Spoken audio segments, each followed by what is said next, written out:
Welcome. There we go. Welcome, everybody. Welcome to the stream. Thank you for being there, and thank you for joining us on yet another night of a fun stream. My name is Alex, and yes, this is the Christian Alex channel on Amazon Live. It's a gaming Wii's channel on TikTok, YouTube, and Twitch. And Kick. Almost forgot about King. Forget about Kick. I'm excited to be with you guys tonight. We got a big show as always. So please say hi in the chat. Let me know what brings you. If you have any questions, please let me know. Now, for the next couple of hours, we're going to talk the best deals available on Amazon when it comes to tabletop gaming. So yeah, we'll talk about board games, of course, such as, what do we have tonight? We have a Catan, Wingspan, First in Flight that we're going to look at next week. We're going to look at role-playing games. Tonight is Thursday, and every Thursday is our RPG night. And tonight we're going to be doing D&D. We're going to continue our adventure deep in the Forgotten Realms, near the tent of Phandalin. In our adventure, the Dragon of Icespire Peak.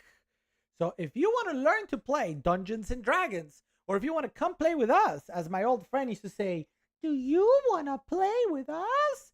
You can play with us. Everybody is invited. It is an open table. You just need a character. We'll get you there. You need a microphone. And come be a part of this D&D night. Now, if you don't have any idea how to play, don't worry. We will teach you how to play.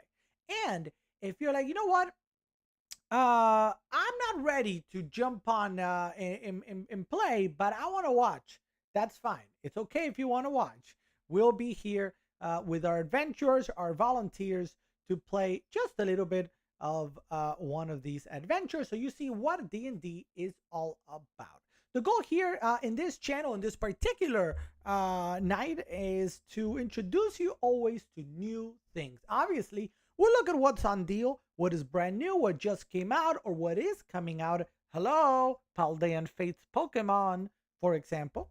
What is coming out, what just came out, or what is on deal on Amazon. We'll also look at miniature games and war games such as Warhammer.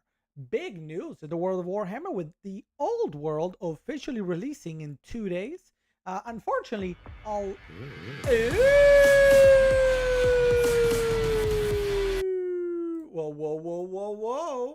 What's up, Woolrich the Junior on Twitch? I see you. I'm coming to you right now. So Warhammer the Old World out in 2 days. Unfortunately, the Games Workshop warehouse, because of weather. So they've already kind of gone out and said, look, to a lot of the stores, hey, some of your stuff is just not going to get there on time because Mother Nature had other plans. So while we might be a little bit delayed in getting to Warhammer the Old World, we will be talking about it very soon. I'll show you a little bit in the coming weeks what that looks like. All right. But we're not going to be able to play a full game because our demo area is about yay big. And in reality, you need to play on a much bigger table. But we'll teach you with our Tomb Guard, and we'll grab somebody else and just play a fun little encounter so you guys can see what that is all about. Well, so we spoke about all that. And of course, we got Legos, tons of Legos. If you're a fan of Lego, we've got it. Some of the latest Lego sets out there and some of the best ones that you can find on Amazon right now at great prices as well. We got our subscription club, where you can subscribe to get many of these items that are behind me delivered to your door through Amazon. We'll talk about that. And I think that's it. It's going to be a good night. Join me in the chat. Come. Let's join in the chat and tell me what you guys are up to. We're starting here on, like I said, on Twitch. Woolrich the Junior. Welcome to the stream, Woolrich. Thank you for being there. A big welcome to you. Hope you're doing great. We've got over on Amazon, Terry Quick. Welcome to the stream, Terry Quick. Thanks for being there. Good to see you. Up next, it is Sam Kohler. Welcome to the stream, Sam Kohler. Thanks for being here. Good to see you also. Followed up by the one, the only Sweet Cat 33. Welcome, Sweet Cat. Also is Julia. Thanks so much for being here. Hope you're doing great. Tell me about your Thursday.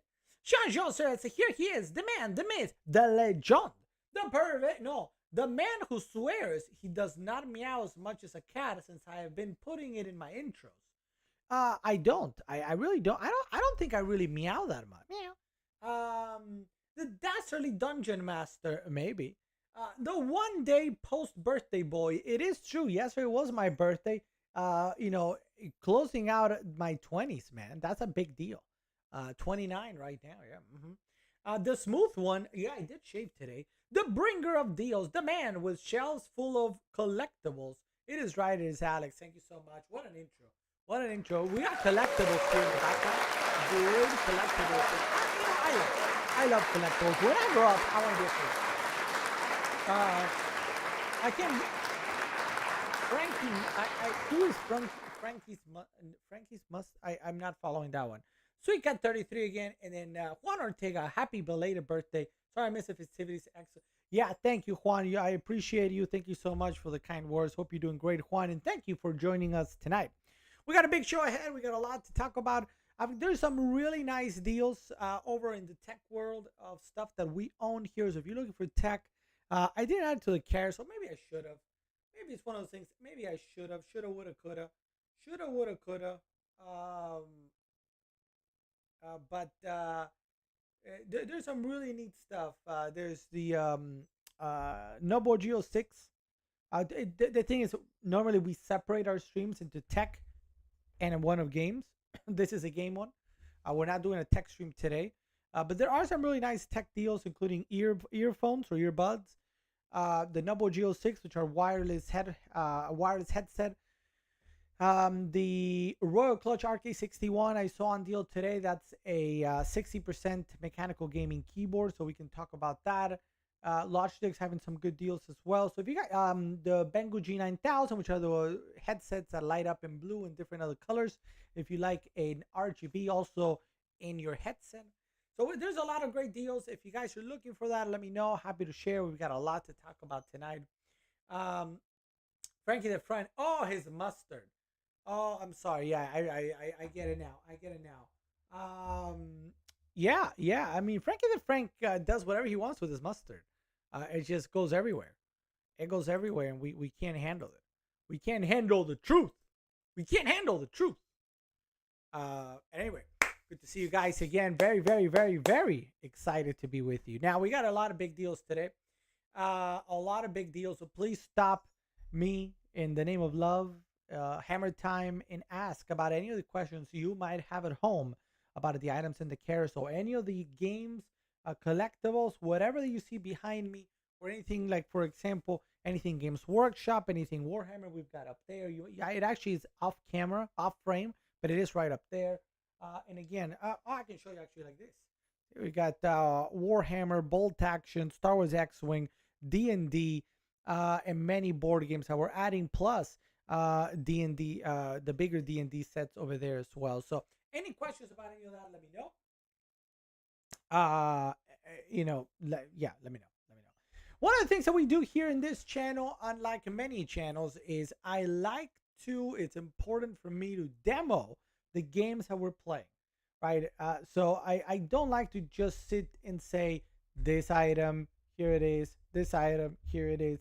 I like to play the games, because the best way for me to convince you that, or not convince you, but get you into this hobby of ours, right, is through an experience, right? You can read the stuff of what some of these games are all about, but can you get the gist of it? Can you get the experience of the games and the things that we're doing? Think about, well, even from a Lego perspective, it's not. I mean, you can see what the end thing is going to be, but can we talk about how you're going to get there? Lego for many can be a fun family thing to do, or with your significant other, or with a friend. It could also be a relaxing time. Maybe you want, you know what? I'm going to disconnect from the world. I want silence. I'm going to put together my Lego. So we'll talk about different things that maybe you might want to try. You know what? I'm going to try a Lego, because what you're saying resonates. And the same with board games. The best way for me to show you the experience and get you excited about Catan is not by telling you what Catan is. It's by playing Catan, right? And that's what we did last week. No, this week? Last week. Last week we played a live game of Catan right here live. And every Tuesday we play a new game. This upcoming Tuesday we're going to be doing First in Flight. by Genius Games, which is a new game that I'm really excited to share with you. It's all about the Wright brothers and how they were able to take off and land. So we're going to talk about that on Tuesday. If you want to learn to play First in Flight, or if you're a board game aficionado and you would like to check it out and see, like, maybe, then I promise, Pokemon Paldean Fates. I don't know if we're gonna have it by Monday. Maybe it comes down to Tuesday or Wednesday. New set for Pokemon that is actually coming out on Friday, not tomorrow, next Friday the 26th. But sometimes I'm able to secure a couple of pre-release boxes so we can open them and see what that is all about. So let's get to it. Now the only thing I'm realizing is that I'm having a little bit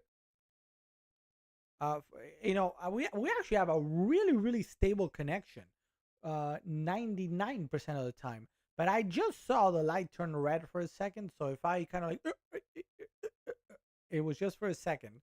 Hopefully it doesn't happen again. All right, so let's get to it. How's everybody doing? How are your Thursdays? Anybody do anything fun on their Thursdays? Anything they want to share? Today I've got a Coke instead of Red Bull because I ran out of Red Bull. No Red Bull for me.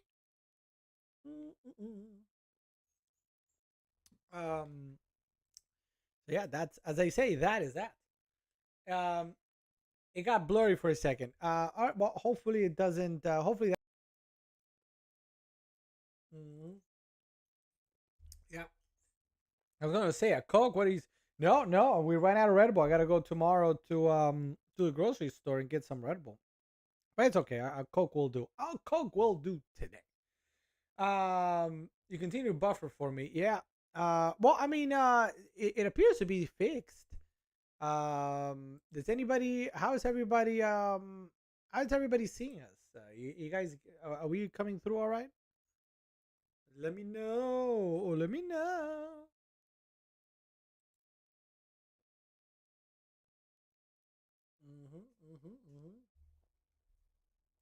All right.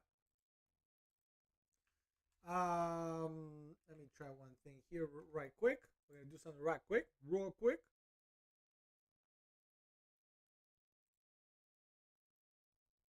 All right, good. So let's get to it, guys. We got a big show ahead, and in about 8 minutes, we're gonna start our little adventure here. But let's talk real quick. We got a subscription club, so I'll talk about it in just a little bit. Oof.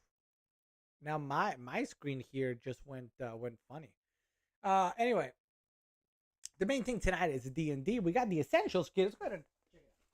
Let's go ahead and check it out. We got Essentials kit. Player's handbook.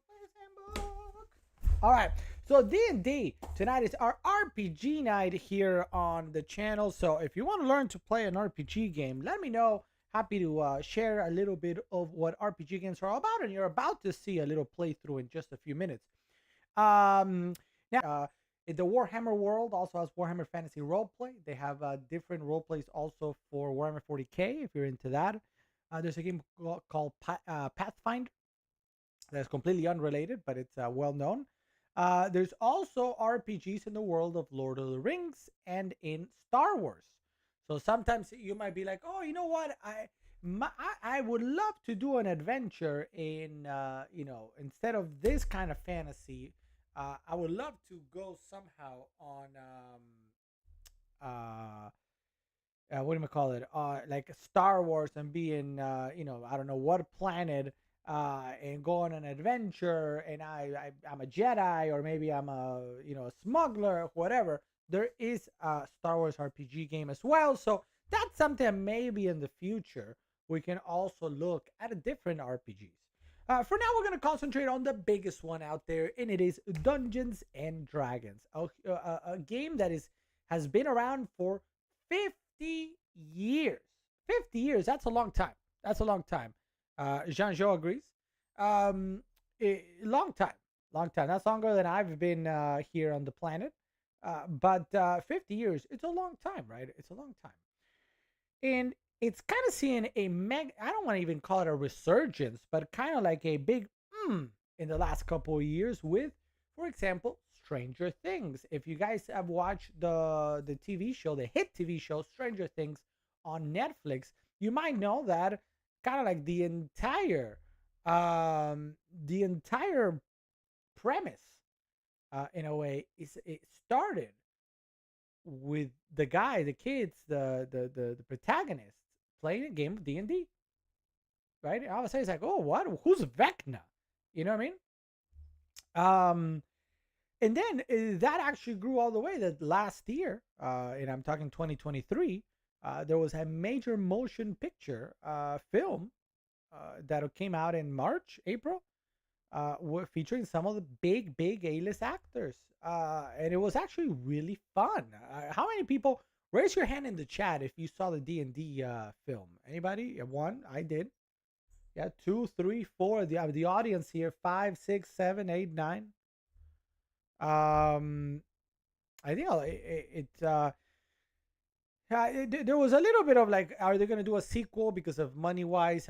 We don't know if if it kind of was a big money maker, but it was a really fun story. Actually, they actually did a really nice job, I think, with a lot of D&D things. And then to top it all, that the biggest game of the year, the game of the year 2023, is a game called Baldur's Gate 3. It won at the Game Awards, at the Golden Joysticks, and it was a finalist at IGN.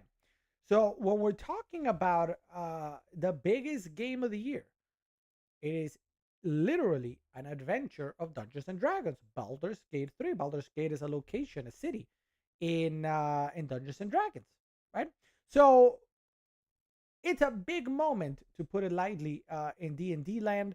They're celebrating this year the 50th anniversary with some brand new adventures and a brand new player's handbook.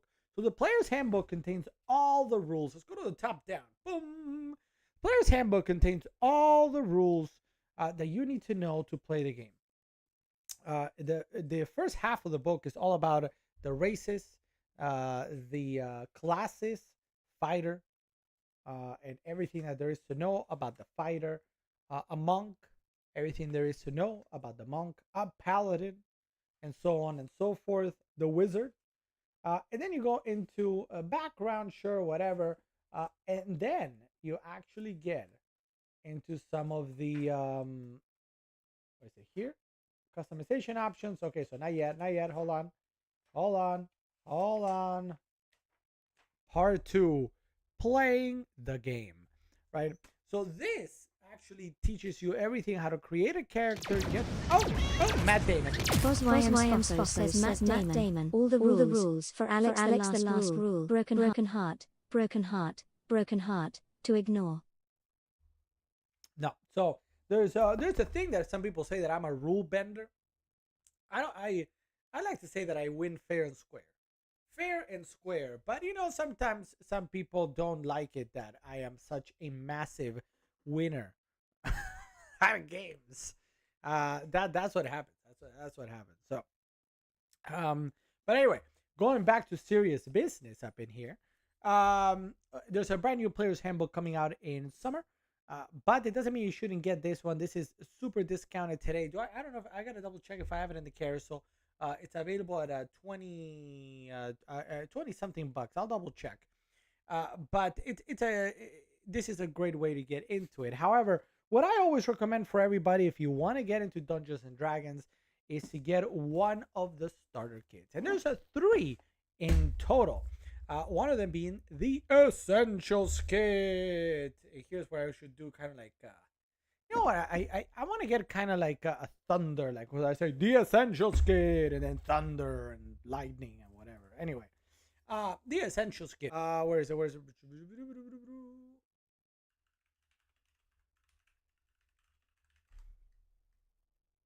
Here we go. It's coming 1, 2, 3. There it is. 17 from the other. But in essence, all 3 contain a starter adventure, abbreviated rule book, and either how to create a character or already pre-created characters for you to play. Right? So if you want to get started with D&D, all you need to do is get that right there, or get this Essentials Kit right here that's in the carousel. at a great price. Smoke machine, yes, I should do. It's the Essentials kit. The Essentials kit, $15.99. The Storm Kyle one at $17.92. And then you also have the official one is, I don't even know. Oops, hold on. Whoopsies. There it. This starter set appears to be on the sold out. Sold out. There it is, a starter set. Which is the one that I have up there. It comes with what you see there again, an adventure called Lost Mine of Phandelver. Very popular adventure. Everybody that started 5th edition or the latest edition has played it. Very well known. Dice and the abbreviated rulebook. D&D party supplies and support. We got it all. We got it all. And thanks to our friends also at Dungeon Craft, which we have the mystery dice. Mystery dice that I have. So mystery dice are a set of 7 polyhedral dice that you see right here. You don't know exactly what color you're gonna get. You don't know what you're gonna get. It's kind of like a box of chocolates. You know what I mean? And you get everything you need to play a game of D&D. You can get it right there. Very, very nice dice. And you get a D4, a D6. So D4, D6. Right? You get a D, where are you? D8, D8, D8. You get a D10. Where are you? D10. Oh, I said this is actually the D12, but whatever. This is a D10. And a D20, which is the most well-known one in Dungeons and Dragons, and of course a D100. So you get all of that, and you don't know what you're gonna get. It's kind of like a little surprise, So you can get that over there, $11.99 the price. Do check it out, guys. Do check it out. I think that's it for the stuff that we have for D&D. If you guys have any questions about the board games, card games and such, please let me know at any time. So otherwise we'll get started with a nice little part of the adventure.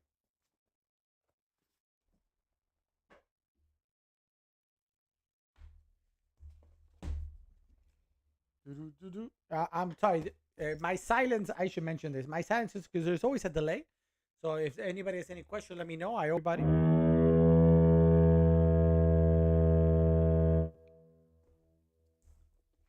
Now let's go ahead and open this live with you before we play the game. So this right here is the, now there's two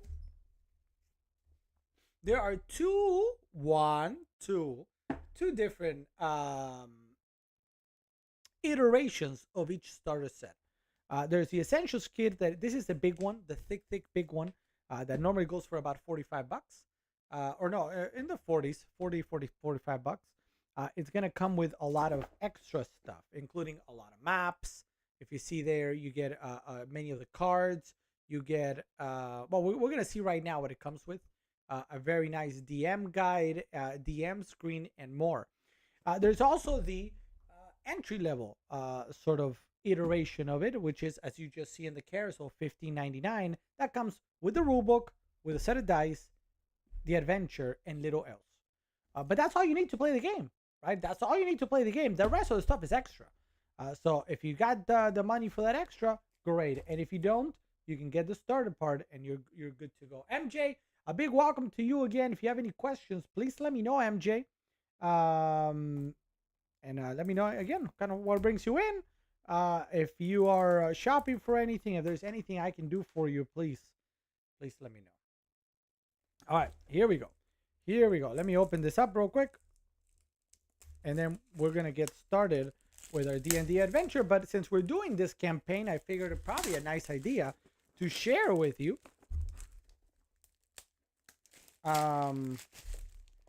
what's in it. Now, this Essentials kit is part of our let me put it right here, is part of our premium game club. It's true, everybody. It is true. It is part of our premium game club. You will get this at some point. At some point. Let's go ahead and open it up. Oh, yes. All right, we got dice. More dice. I don't know what to do with all the dice that I have. Matt Damon. Oh. More dice. Oh, my God. There's more dice in there. So more dice and dice and dice. Notice again, here it is. The Dragon of Icespire Peak. Literally the same exact book. The same exact book. We've got a little box here. I'm not sure what this is for. Initiative. So this, we'll talk about what initiative is and how it plays.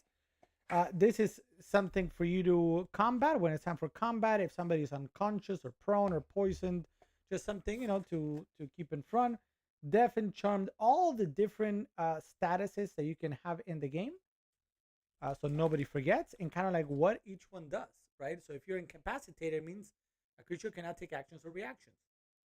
So again, it's a great way to sort of learn. You've got here, I believe, a couple of different sidekicks in case you need somebody to play with you. Different magic items, very nice. That might come up throughout the game. More potion of healing, necklace of fireballs. What else do we have? More magic items. The goggles of night, the loot of illusions. Well, look at that. Cloak. So more. Then we have the quest. Remember, guys, this is for the adventures, for everybody that's watched us for the last little bit. How I always tell you, this is your adventure, deep in Neverwinter Wood, along the river. So this actually gives you the quest itself for you to kind of have as a to pass out to the players. Here is the rule book. Look at that. Right? Everything you need to know to play the game in abbreviated form. Right? Neat. What else do we have? We've got a bum. Oh yes, a DM guide. So this is kind of what we get to see as DMs, kind of like stuff that you can do. Just quick rules to kind of have in front of you, just in case. Right, you kind of see that over there. What else is in here? What else? Learn to play. Look, again, there are literally what I'm talking about. The starter kits. I'm guessing when this one was made, the Stormwreck Guide was not done yet. Dungeon Master Guide, Player's Handbook, and Monster Manual. Great. Okay. We've got sheets, character sheets for you to create a character, and a map of the Gold Coast and the town. So you got a town of the map of Phandalin, which is everybody is the main one in this particular adventure, and then you get a map of the area. And if you see right down there, you've got Phandalin, Icespire Peak, and such. All right, so let's put this back in. Again, this is available. This is the big version that comes with all the extra stuff that you see here. Again, you don't need to get the extra version. You can simply get the little version, which is the one highlighted in your carousel at the moment. But this does teach you a little bit of how to create a cleric, how to create a rogue, a bard. Oh, look at that. Very interesting. Very, very interesting here. So this actually teaches you how to create a character, which some of the other starter sets do not. They do not. Right? So let's put that like so. The adventure and extra dice, and there we go.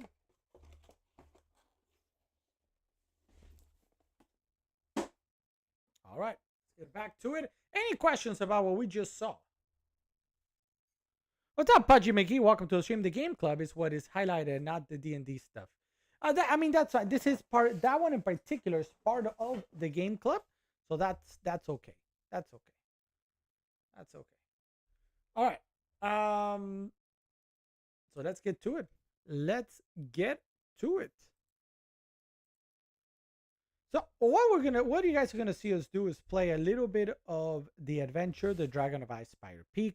I'm gonna be your DM, and we're gonna have two adventurers that are gonna introduce themselves. They're gonna help us sort of. I'm gonna take them through a little bit. It's not gonna be very long, probably about an hour, but just something for everybody to have a good time. And as always, I'll try to explain what we're doing, why we're doing it, and if you have questions, let me know. It's a good way to kind of get an idea of what a session of D&D would be like if you were to run one at home, or if you were to go to a local game store to join a table or be a part of a beginner table. All right. And you can always check out, aside from us here, and I welcome you to be a part of our adventure because it is an open table. If you want to find an open table near your area, look for your local game store. They're gonna normally have even beginner nights or beginner days where they'll have you come in and learn how to play the game in a starter set, very similar to what we do here, actually. All right, so let's get to it. I'm gonna go up on Discord.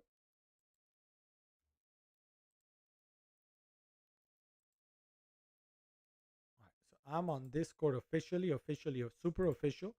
It's like so official. I can't even. I can't even. No more evens. I can't. No more evens. I can't. Going back. Okay.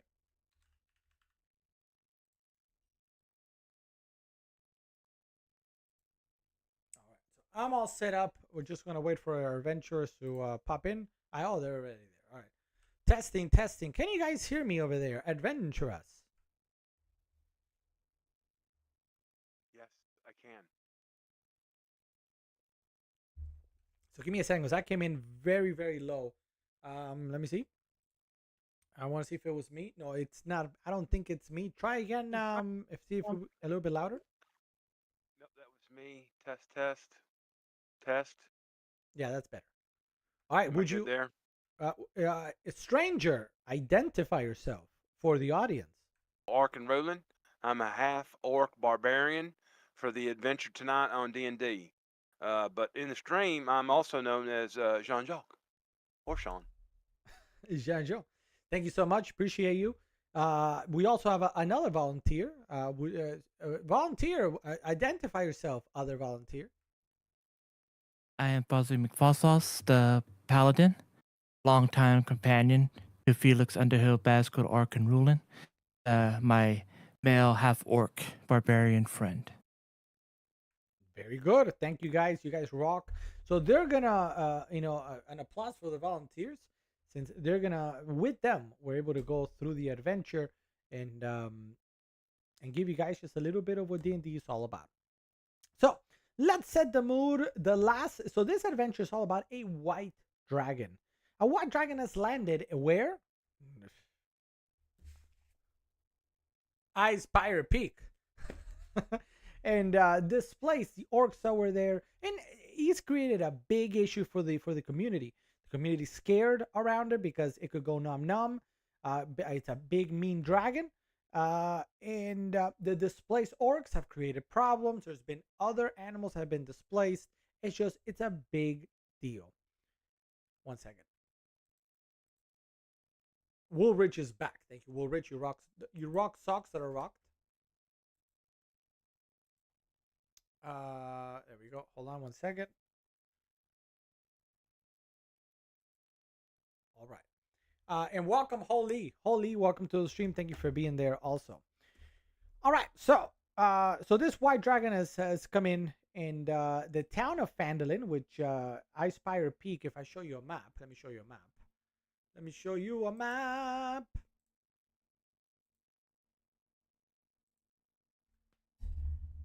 One and a two and oh no, not that. Oh no, not that either. Let's close this. There you go. So if we see here for a moment, you're actually gonna see at the bottom here, we're gonna see Icespire Peak where my cursor is at. That's where the dragon has landed. And then you have the town of Phandalin right down here in the middle of your screen.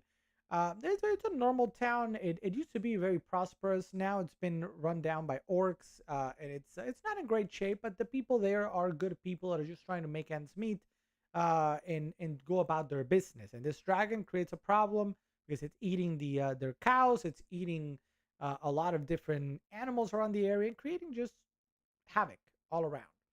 Our adventurers showed up out of pure luck. They were there when the town master said, I need help. I need volunteers to help me do some things as we prepare for the white dragon." So our adventures have been going everywhere. They went down here, if you see my cursor again, to the Dwarven excavation, to look into alert two Dwarven excavators or miners of the issue. They went to Nomengard to see if the gnomes there that are very techy had any tech for the white dragon. They went up to Mountain Stowe Gold Mine up here where my cursor is at. If you guys can see it again, I'm trying to move it. To figure out what was going on in the mine. They went to Umbrage Hill here in the middle with this big X to rescue the midwife. They went to Batterskull Ranch, Batterskull Ranch up here where you see my cursor, to, I don't remember, to alert somebody about something. And now they've been tasked with going to what is arguably the plan B. What is the plan B? If Cryovane, that's the name of the big white dragon, were to attack, they need a place to go. In huge city, but it's very far. It's far. It's a little bit of walk there. So instead, they got to find somewhere else where they can take cover and take refuge should the worst happen. That place, they've decided, is, I'm trying to zoom in here. That place is Axholm. Axholm, we're going to look at it now, is a abandoned. Another, it's kind of similar to the Dwarven excavation location, an old abandoned Dwarven hold. To be a huge hold built deep into the mountainside. But it's been abandoned. Why? Boom, boom, boom. That's where our adventurers are going to go find out to see if we're able to take a little bit of solace in that if everything goes wrong and the dragon attacks Phandalin, there's a place for us to go. So with that, let me know if you have any questions about the setup, where we're at, what's going on. And then we're going to get to it.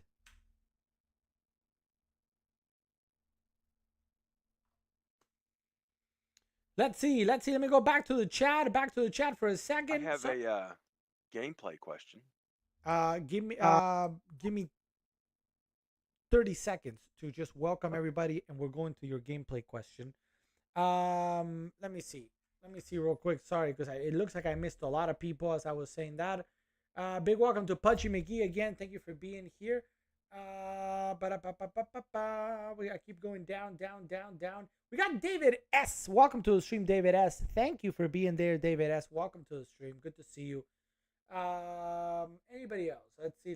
Hey, we got Kirsten. Welcome to the stream, Kirsten. Thank you so much for being here. Good to see you. Season.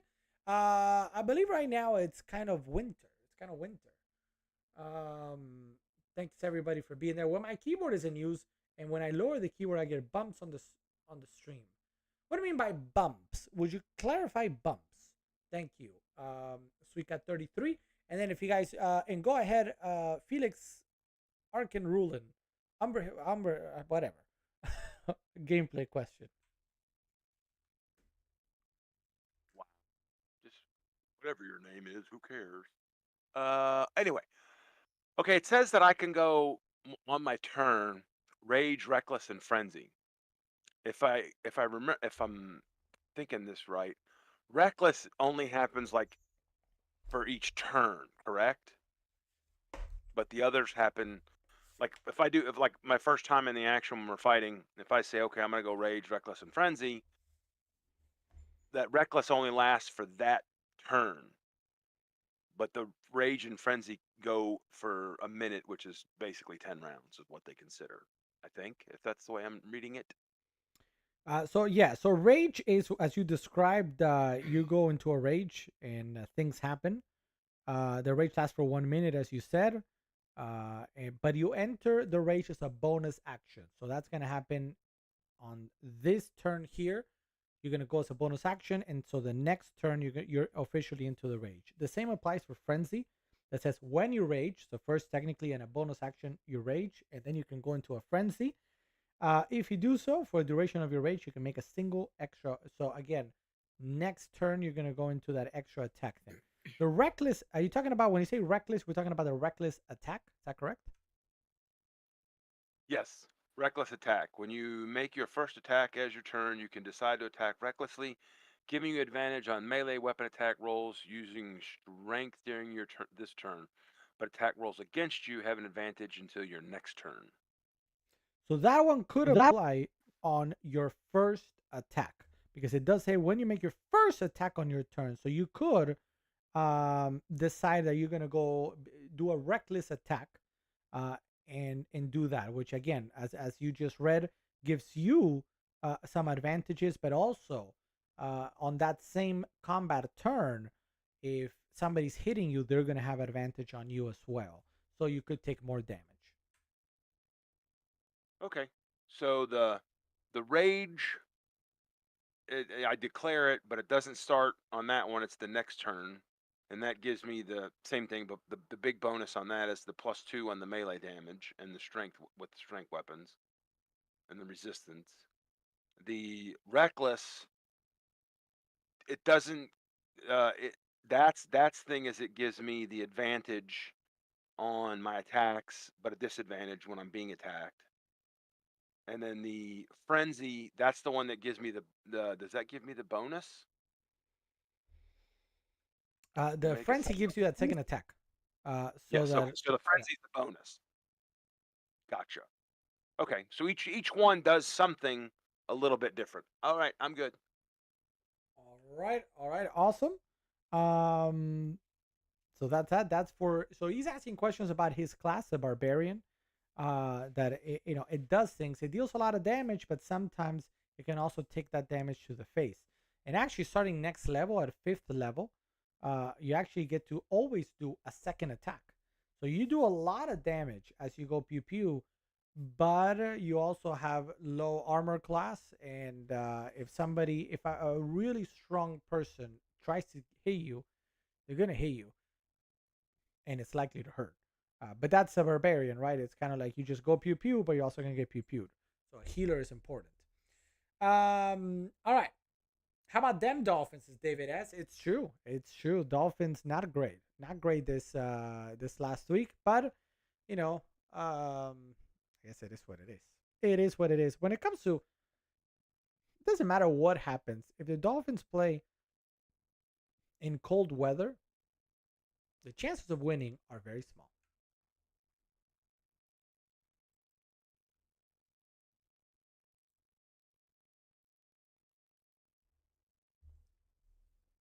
All right. So with that said, we're back for a second. Hey, what's up, DT? Welcome to the stream.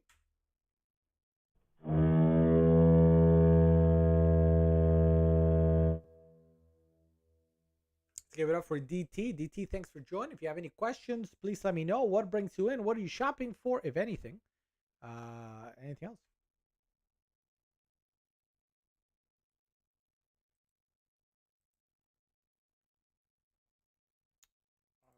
So I'm making a quick switch here on Twitch or whatnot, and we'll get to it.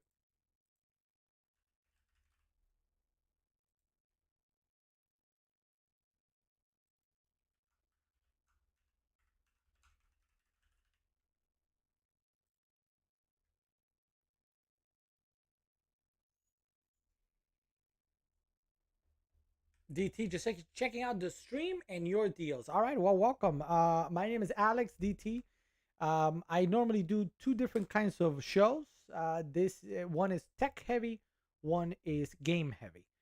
Right now, you found us doing the game heavy one where we talk about all sorts of games and accessories. So anything that is, whether it's video game or tabletop game. So if you see behind me, we're talking card games, Legos, Board games up here. Let me switch. Board games. If you board games up there, role playing games, Warhammer stuff, anything you see here is kind of what we talk about, and then also video games in general. What are the news? What are the deals? And where can you save some money? But a lot of it also that in this particular stream that we do is all about demos. But demos not so much. How do I explain? In the tech stream, for example, I can give you a demo of a keyboard or a headset or a microphone, right? But that takes a minute. What I like to do in the game streams is show you what these games are all about. I can't do that in 30 seconds, right? So we try to teach people how to play. And to me, the best way of getting you maybe excited about the things that we talk about back here is all about showing you the experience of what it is like to play the game or to collect the cards or do whatever. So our game nights are usually, they concentrate on different things, and we do a longer demo of that particular item. If you would like to learn how to play any of the games you see behind me, let's go back to this camera. And I'm talking anything. You want to talk about Legos? We can. You want to learn to play any of the Warhammer games? We can. You want to learn to play X-Wing? You want to learn to play Ecosystems? You want to learn to play Dungeons and Dragons, which is tonight? You want to learn to play Catan, Wingspan, First and Flight, Monopoly, Clue, Lorcana, Magic the Gathering, Pokemon, any of that. I'm always happy to put aside or set it either during the stream or after the fact. Teach you how to play these games, and maybe get you excited about what's new. So we'll also talk about the news, what sets have come out in the particular game, what has come out in those games. That's kind of what we do. And then we also have a tech stream where we talk mostly about gaming, tech stuff. So keyboards, mouses, controllers, headsets, microphones, computers in general, consoles, accessories, stuff like that, VR. That's kind of what we do. DT. Normally it's every night. We'll do either both a tech or a game stream, or we'll do one of the two. So tonight, and even though we're doing this, if you have questions about anything else, you can ask, and I'm happy to guide you, to help you out in whatever way I can. All right, everybody, a big welcome to DT. If you have any questions about any of that, let me know. This stream in particular, the game one, is a little bit less deal driven. It's more games and hobbies in general, and what are the deals, and how to get into these, as opposed to the tech stream. The tech stream is much more deal heavy. What tech is on deal? Where can you save the most money? This is also about saving money, of course, but also about teaching you what this is all about. I hope that makes sense. And maybe DT left a long time ago, but whatever. That's for everybody else. Packers are the place. Sanford, yeah. Lions going to be the Bucks. Did I miss anything else? Let me see. Nintendo's going to. Well, yeah, there's been conversation. And by the way, Adventures just taking. I don't know if you guys have muted or not the stream, but just taking a quick second to explain some things without being on Discord. So just 1 second, and we'll start. So yeah, Nintendo is releasing. No, actually, no. Let me take a step back. There are rumors, and there was a little leak that maybe suggest that the Switch 2 is coming out this year, September of this year, for the holidays. Now we know nothing about it. Nothing, quite literally nothing. So who knows? It looks like what some people said was that it has the power of kind of like a PS4.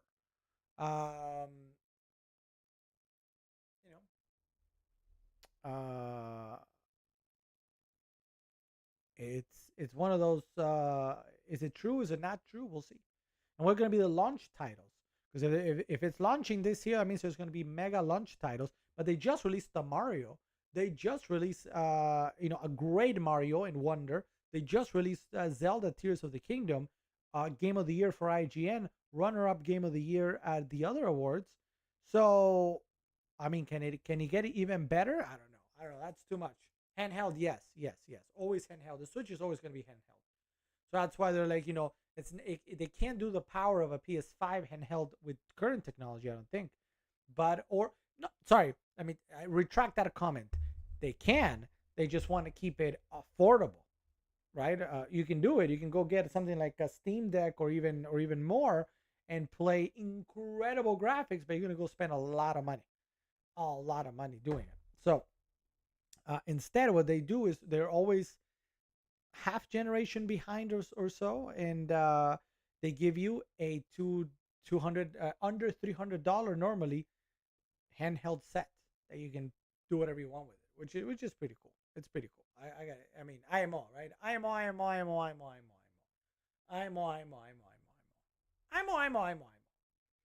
All right, let's jump to it. I think that's it. So tonight, as I was explaining, tonight is our Dungeons and Dragons night.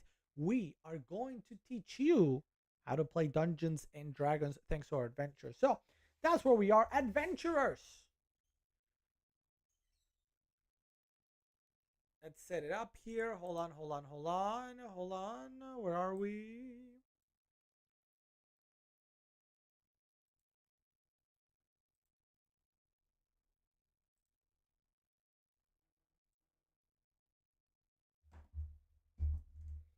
Let's go right over here. And a 1, and a 2, and a bing. We got to put the dice roll. So if you've never seen one of our streams, this is me right here. I'll be your host and dungeon master tonight, guiding you through the adventure. Plus, tonight I'll talk about it. I might actually play the game as well with a little character. Over here you have a map. I'm always going to show you where it is our adventurers are at any given time, so you can at least get an idea. I'm going to try to explain where they're at, but maybe you're kind of like, wait, are they here, there? What does that mean? Here you have a map of the town of Phandalin, where we're going to be for a little bit. And up here, while you don't see any now, you're actually going to see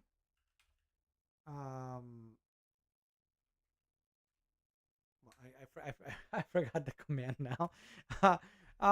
You're going to see the dice rolling. So because we're playing with people online, we can't roll the dice that we would normally roll, right, if you were on a table.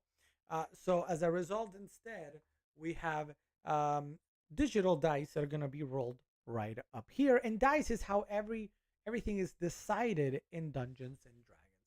And there comes maybe Faustino. Faustino had a typo in the roll, or maybe did it on purpose. So here we go. Roll 1d20. There, a 14. Right. That's an example of how that is going to come out. All right. So with that said, let's get to it. So we are now in the beautiful town of Phandalin. We're now in the beautiful town of Thank you. You rock socks. Fossy McFossfoss always having my back. Fossy McFossfoss. So here we are, guys. We are in the town of Phandalin. We've arrived after being in the mine, and you've communicated to the town master that you've done what you needed to do. He's already handed you some money. We've decided that we're going to go to Axholm next. And before we actually go there, I wanted to ask, is there anything you guys want to do back in town? We assume you've taken a little nap, a full long so anything you guys want to do before we depart? The mint that the Stonehill Inn puts on your pillar at night is really nice too. True. Is there some place we can get some supplies? Is there any good supplies to get around town? Anything, magical items? No, mainly just in Neverwinter. So no, there is a small Barthen's Provisions, which is kind of like a market where you can get like little things. But if you're talking about like magic items and such, no, those you're gonna find in your adventures.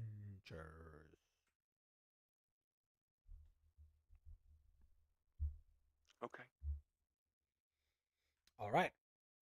So if it's okay with everybody, then to just speedy it up, we're gonna exit Phandalin and we're gonna be on our way to Axholm. Now, Axholm is, this is outside of the game.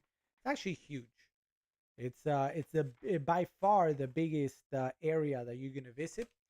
And adventures, I gotta tell you the truth, it also is one of the hardest. So, and we are reaching, believe it or not, we're not that far, adventurers, from the end of this adventure. I mean, we're not close either. It's not like tomorrow it's gonna end. But we are reaching the moment when these are some of the last things you're gonna do. Now, Axholm again is huge, so we're probably gonna spend some time in Axholm until you guys get tired. But it also happens to be hard. It is not. It's not easy. So, in this adventure, I would strongly recommend, since it's the two of you tonight, to bring a friend in the form of either I have two characters ready to go: a cleric and a bard. I would strongly encourage you to bring one of these guys to sort of just be there, because it's gonna get tricky.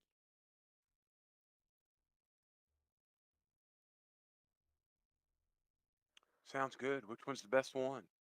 No, I'm awful at both, so I don't know.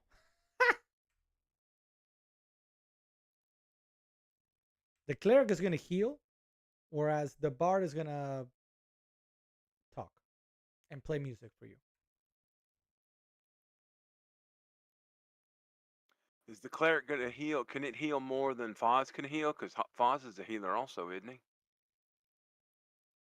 He is a very good healer as a paladin. I mean, probably have the same spells, I would guess. The bard does too have some of the spells, but the bard is also good at crowd control, so he can put somebody to sleep like night, so that you don't have to deal with that person at the time.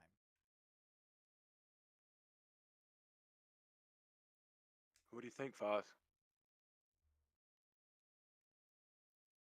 Um, yeah, I guess we can.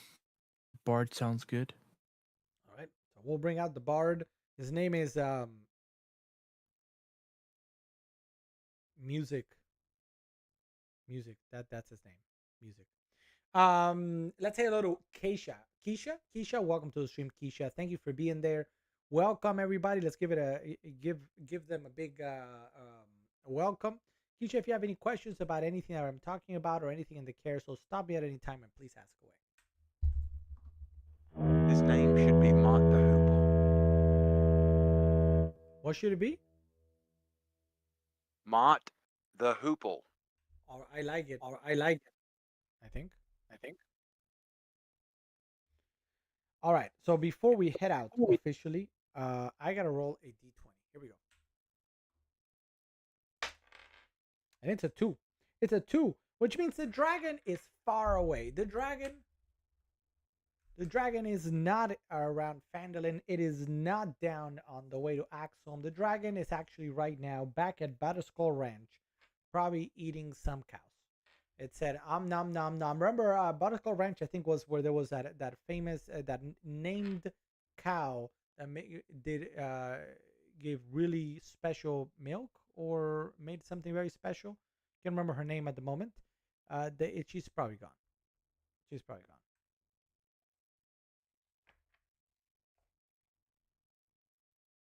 So as we're traveling to Axholm, it's about a day-long journey. So it's a little bit of a walk there, and you got to go a little bit up the mountain. And here we actually have we're going across. First, we're going to go across some grassy lowlands that skirt the rocky foothills of the famous Sword Mountains that we visited in the past. Um, no issues to talk about, but there are cool winds and the rain has started to come down. So it is cold, it is rainy, it is windy. So it's not the most pleasant of trips as you arrive into Axholm. And as you arrive, you see sort of this ginormous mountain in front of you. You're all wet, you're moist, you're just like, some of you guys might have seen, depending on where you live, those winter days where there's that drizzle the entire time and it's cold and it's windy and you're like, this is awful. That's kind of how you're feeling right now as you arrive in front of this huge mountain. It is still daytime though, and you're able to sort of point out that there's some sort of entrance. So it says, thrust out from the base of the dark gray mountain is the entrance to a dwarven fortress. A dark 15-foot wide passageway is flanked by 40-foot high bulwarks of smooth, seamless stone. An iron, I don't even know how to pronounce this, portcullis, is covered with rust blocks. Um, Covered with rust is blocking the entrance. There's some arrow slits that you can see that are carved all around the bulwarks, all around the wall. They are dark. You can't really see anything. Uh, it's very quiet. All you hear is the wind blowing and the rain falling. It is otherwise quiet. There's a little bit of echo with all the mountains. Um, as you get a little bit closer and you start seeing this door, you notice to on a little corner. Remember, we're talking about a massive structure, and as you get closer, you kind of see there's a little bit right underneath a little ceiling area. There's a little campfire going, and you've got orcs. Three orcs are sitting around in their campfire, just getting warm, and trying to stay away from the elements. And it seems like they might be cooking something. They're chilling there, but they do see you come in. As you're approaching, they kind of see you in the distance. Um, what would you guys like to do at this moment? The orcs appear to show no animosity, no anything. They're minding their own business, cooking maybe a little rabbit or a little something that they found somewhere in the mountain, and trying to just stay warm.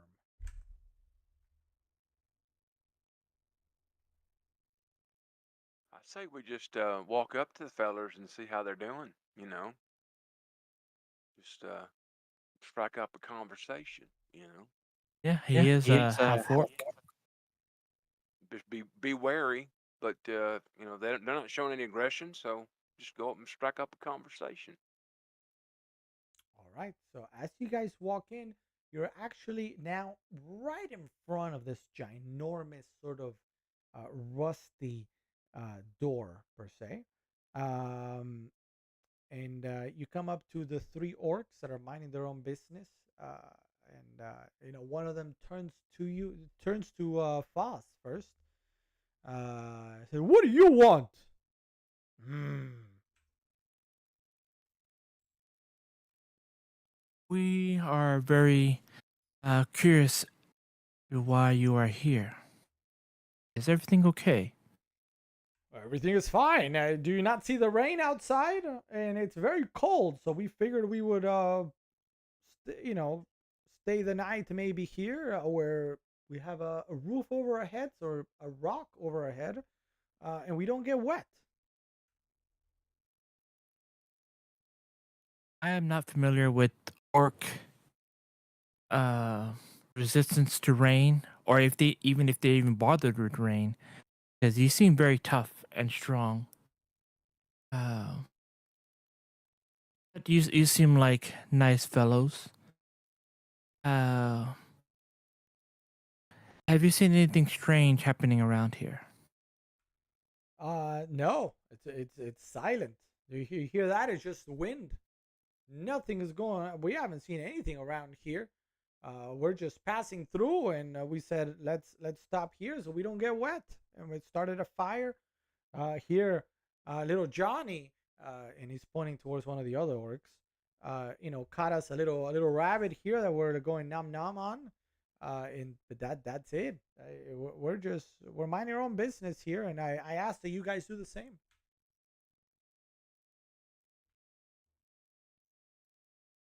All right, all right, all right. We'll be on our way.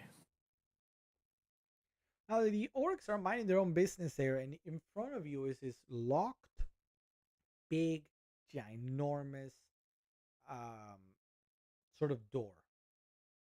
Um, there does not appear to be any other way of getting in. I can't really see any other way of getting in at the moment. This is Um, the door to the to Axe home. correct.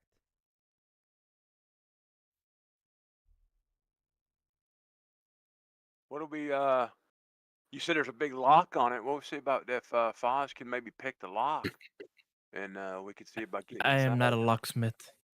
Oh, okay. Yeah, go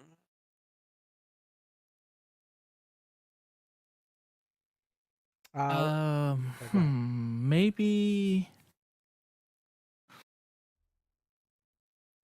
Maybe we can ask the orcs for some help with their axe home problem. All right, go for it. And maybe do a perception check and see if they really are just there. Maybe I can see something that maybe they're hiding. But they seem friendly, but just in case, I don't know, maybe they somehow have a key, or maybe they found something. Maybe a long time ago the rabbit ate the key, and who knows.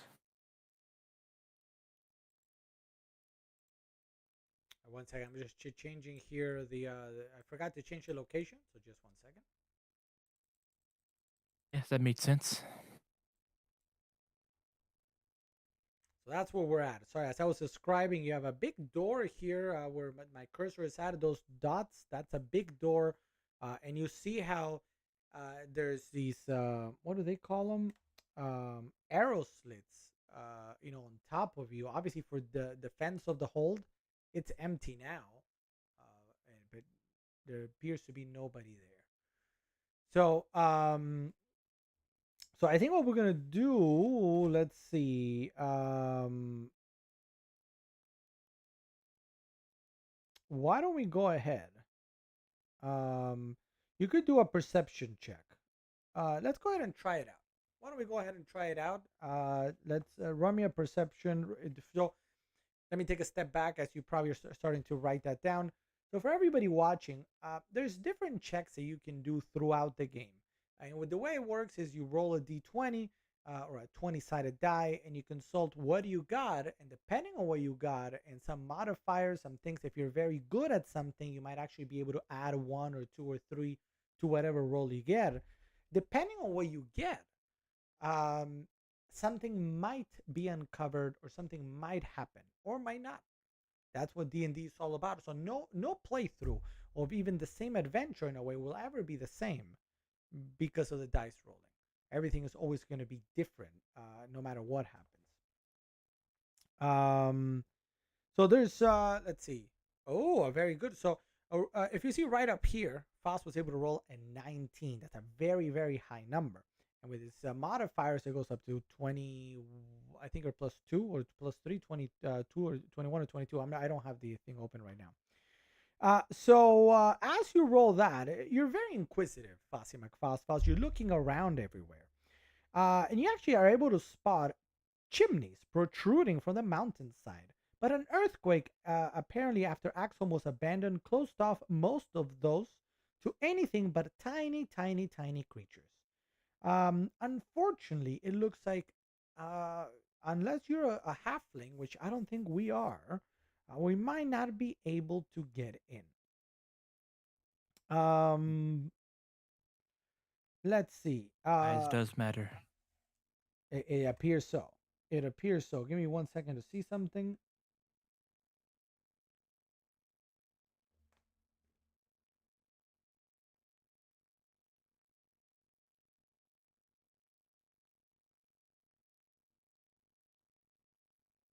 Okay, yeah, sorry. There's the I'm let me take a step back. The actual what is fair to the dungeon master here always is I do have in front of me, if they succeed on a specific thing, this happens or this can happen or whatever, and the dungeon master always has the freedom to kind of change things around.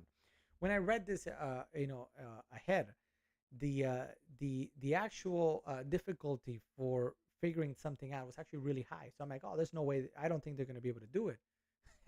And Foss rolled a 19. So I was like, okay, I was not prepared for that. So as you sort of start looking, Foss, you're looking around, looking around, looking around. You see there's some that have been destroyed, and only again halflings probably would be able to get in. Definitely not a big old Felix at almost 7 feet plus. So that's not gonna work. But you do spot up in the distance a little bit, one or two chimneys that are kind of next to each other that might actually be big enough for big old Felix here. Maybe we can go check him out. You will need to climb a little bit to get there, but it might be worth your try. Is he gonna need to do an athletics check? Potentially.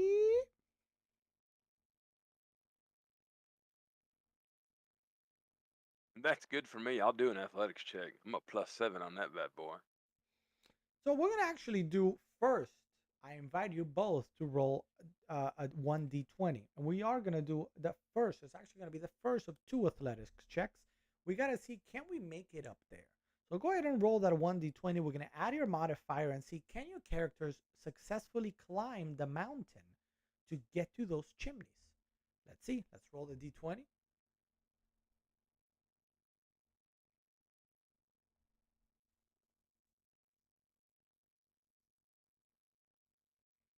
And Sweet Cat, have a great night. Thank you for being here. You rock socks as always. Good to see you. Please, please. I hope to see you again real soon. So,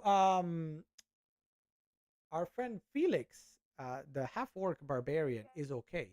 Did you roll also, Foss? Oh no, I hadn't rolled yet. I thought it was just gonna be him climbing the chimney. Well, I mean, do you want to? let me- Does Foss want to wait? Maybe I Foss can try. would prefer to wait outside while Felix goes inside and goes all pew pew. Yeah, let him do all the work. I'll just relax here.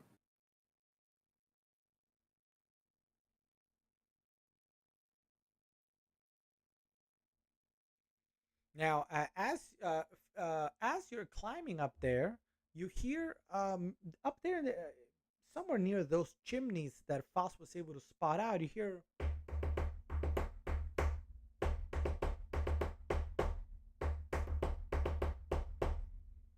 no idea what it is, and as you make it up there, Felix, you realize there's this halfling. This little halfling appears to be a bard playing the drums. His name is, what did we say his name was? Mott. A Is that mo- who? mo- Mott. Well, we don't know his name yet, but you see this halfling little drummer playing up there to himself, just having a good old time and laughing and playing, you know.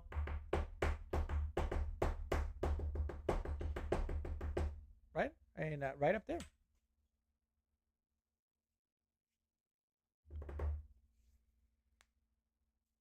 He doesn't see you as you come up, though. Did we switch the map? Not yet. Not yet. Okay. So there's like kind of a flat spot or whatever. I've climbed up a little bit, or should we still underground? You've climbed up. You successfully. You rolled. Sorry. Oh, I forgot. I mean, sorry. I should have mentioned. You rolled an 18 plus 7. So yeah, you were able to make it up there. That's why you made it up there. It's a little flat spot by those chimneys where you encounter this halfling playing drums. Hey there, feller. Well, howdy ho there. How's it going, neighbor? How you doing today? Oh, I can't hear you, but what's up, guys? It's so good to see you. Man, I haven't seen anybody around these places for a long time. You know, my name is Mott. I'm a bard, and I like to play the drums. How are you? It is a pleasure to make your acquaintance, sire. It's a pleasure to make your acquaintance too, there, little feller. You looking for adventure and all that stuff too, or are you just passing through? What What's your story? What's your know-how? What's going on there? Well, my story is my own, but I figured I was around the area, and I played in a band, and we were having a great time up in Neverwinter. But our band disbanded, and I was a little short on cash, so I figured maybe I could just, me, I'm a little small little dude. I'm a halfling here. I figured maybe I could get in here. Maybe I could find something that's worth and go up to. Have you been to Phandalin? I figured maybe I could go up to Phandalin and maybe get whatever I find here, sell it, and buy myself a big old ox. You know what, Mont? You know what? You just ran into the right feller. I'm telling you, because I tell you what, me and my other buddy, he's down there. He's kind of, yeah, that guy right there, kind of leaning against the wall. That's Foz. He's a paladin. We're here to help the town and all that because there's a giant, and I mean giant. I know I look giant, but there's something even bigger than that, and then it's a dragon. It's one of them fire ice dragons. Not a fire, but ice dragon. There's a dragon terrorizing folks in here. So the townsfolks sent us over here to check out this place. It's called Axholm to make sure it's okay. Basically, we got to put new sheets and pillowcases on everything and put mints on the pillows for them to get ready because they may need to come over here and kind of sequester themselves to be protected from that. And I tell you what, feller, if you want to work with Foz and I, you probably can get a little bit of cash roll on that, and you won't have to worry about robbing anything. We can get you in on. Then once everybody gets over here, more than likely, you can probably perform for them and make some more cash. Yes, I could perform. I'm a performer. Did you realize I'm a performer? I like to perform in front of people and tell stories and play the drums and play music. That's who I am, and that's what I enjoy doing. But let me ask you a question, you big old guy. If I were to maybe get in here and a little, maybe there's a little some that maybe would go missing. Wink, wink, wink, wink. You wouldn't tell anybody, would you? Would you if I help you guys out? I mean, I don't know what I'm with that, but maybe. Man, I ain't gonna tell nobody. But listen, let's keep it between you and I, 'cause that Foz feller, he's a good guy, but sometimes he always wants to share. I'm gonna give half of my gold to the Downs people. I'm gonna give half of my gems to the orphanage. Da, da, da. Just kind of keep it on the down low. Unless it's something good. If it's a good tool that's gonna help us out, you gotta let us all know. But other than that, we're cool, man. We're cool. Ha, it figures a paladin. Oh, so noble, so noble. Yeah, no, I'm all about playing the drums and having fun. So yeah, between you and me, and if we find two of them, I'll give you one. We won't tell that paladin. By the way, is he coming up? What is he doing? Are we gonna go in? I was about to go in. Are we gonna go in? Yeah, you and I are gonna go in and we're gonna see about working our way down to that door and see if we can get the door open from the inside to let him in. He's taking a little respite down there. He got one of them bunions on his foot right in there, and I think it was a rock that got into his boot on the walk from town over here, and he's kind of just taking a little respite till we get over and get that door open for him. He didn't want to make the climb.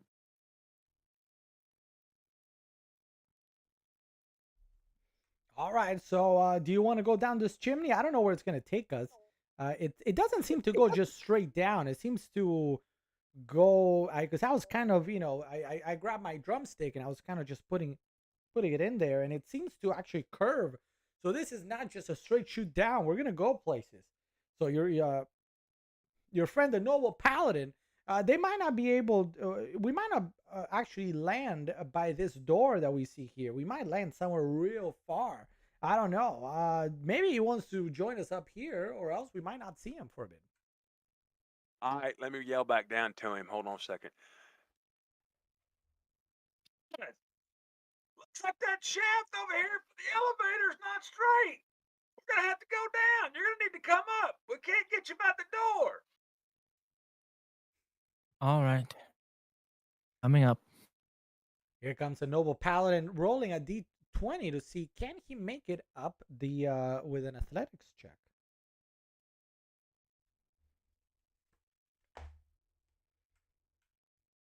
I think it looks like my bunion's messing with me today. So as you sort of start climbing, you kind of slide back down. Does anybody have a rope? Maybe do we have a rope? Let me look, see if I got a rope handy somewhere.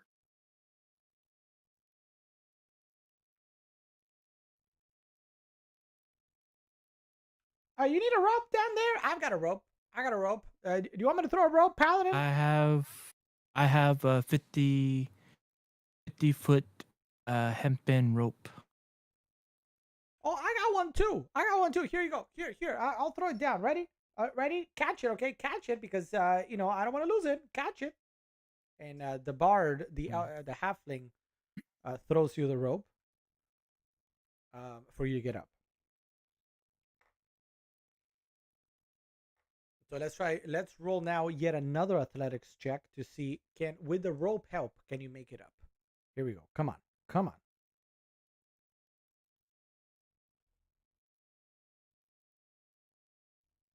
I have a +6 for athletics. Excellent. So yeah, so you made it up there. You're up already in you know with the help of the rope. You're able to do it without a problem. Now we're up there. Here's the main thing. This is gonna be might be important. There's two chimneys in this area. There's one a little bit further down that appears to be in working condition, and then there's one that's right next to you guys right now. Nothing. There's silence coming out of them. They haven't been used in years or millennia or who knows. Nothing really distinguishes one from the other except for the location. So what do we think? Do you guys want to do eeny miny mo? I don't know if they go to the same place. Nobody really knows. So could we maybe? Who's gonna make the decision? Are we gonna take the one close to us or the one down there? Let's just take this close one right here. Our Mont Hardy kind of looked down at it and almost lost a drumstick. All right. So as you you sort of this is a bigger chimney. It seems to have been maybe who knows used either for blacksmithing or something because it's a bigger chimney, big enough for both the little halfling, but also big enough for the half orc. And we gotta double check the order here. Who wants to go first? Who should go down first? Felix should go down first. Thrown down. So Felix, as you you sort of climb in, you sort of close your eyes and you let it go because it doesn't go straight down. It's gonna go places. Doesn't go straight down. Whenever you're ready, it's gonna be kind of like a little roller coaster ride, and you're gonna need to roll yet another athletics check to see what happens on the way down.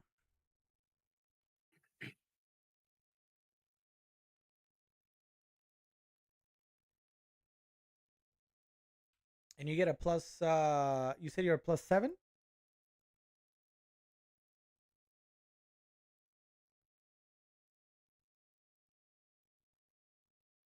Yeah, great. Okay. So as you picture yourself at this very moment going, wee, you're going down that chimney, and you land in a great little appears to be like an old what is it? Sorry.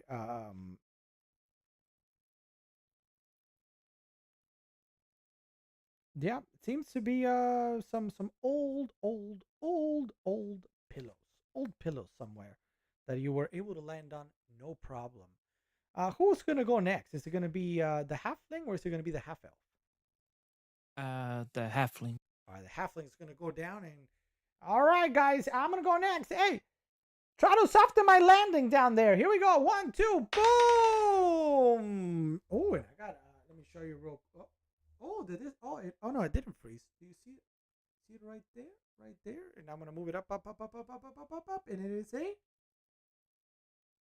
Come on, come on.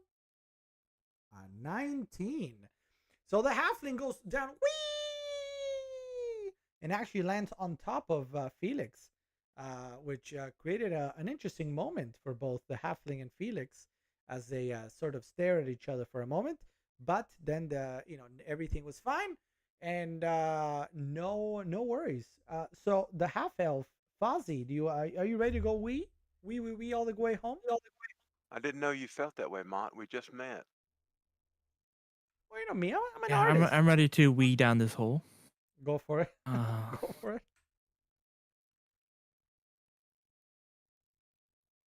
I have a 6 for athletics. If that's what we're doing. It is an athletics check. You have a +6 or you have a 6 period? I have a +6 for athletics. Excellent. As you came down, you also landed on top of Felix. Felix is becoming our little pillow. Thank you, Felix. So you're able to go wee, and you land on top of Felix. You guys have now officially entered. It is very, very, very dark down there. It's eerily quiet. Eerily quiet. You're now officially inside of Axholm. Ba-da-ba-ba-da-ba.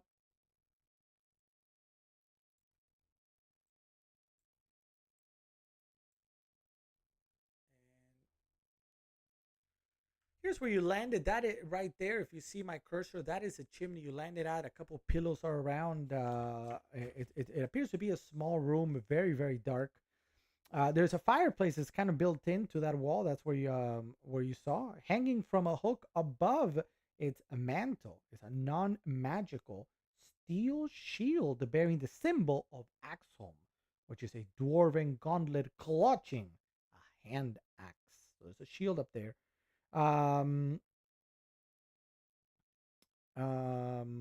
Yeah, around you also see some cots, tables, chairs, empty foot lockers. They're all intact but covered in a lot of dust, and nobody around you. It's a small room that you magically sort of happen to find. There's a door on one of the corners. You see it there on your map. It's closed. It seems like it's been closed for a long, long time.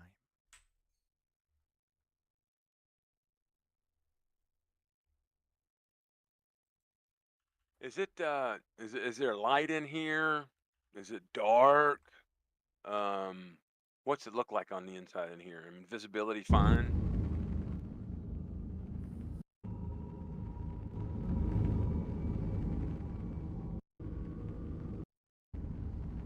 So I'm trying to set a little bit of music in the background. One moment.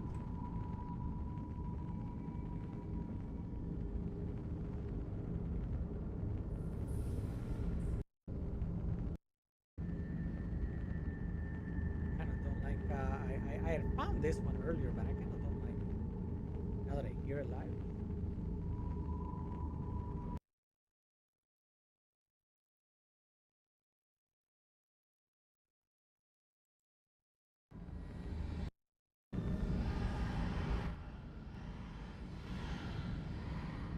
How is that coming across? Can you guys hear it? Is it too loud?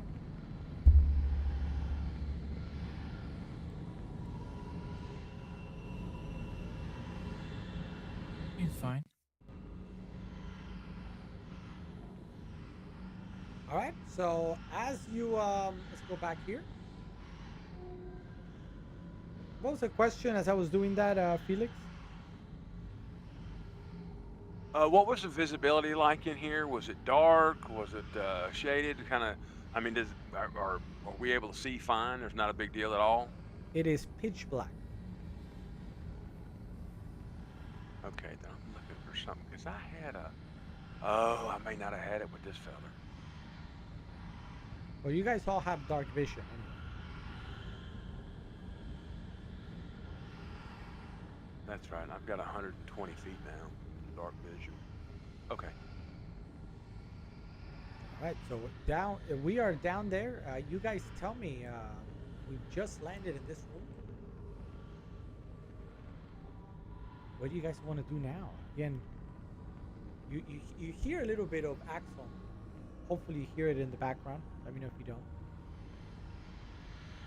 It's kind of like this wind that is moving around, making a little like high-pitched noise all around. Otherwise, like very.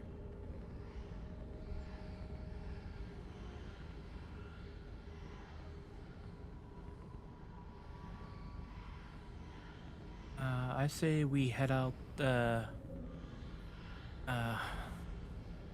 the door of the Axfall, where we hear the wind coming from, and exit.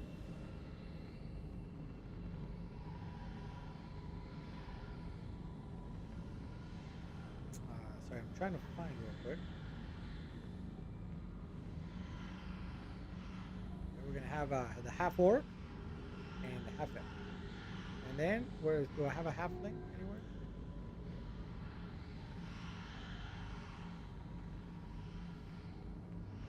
There we go. There we are. Our three adventurers ready to go. And we're gonna exit here the door. What's gonna be the order as we exit?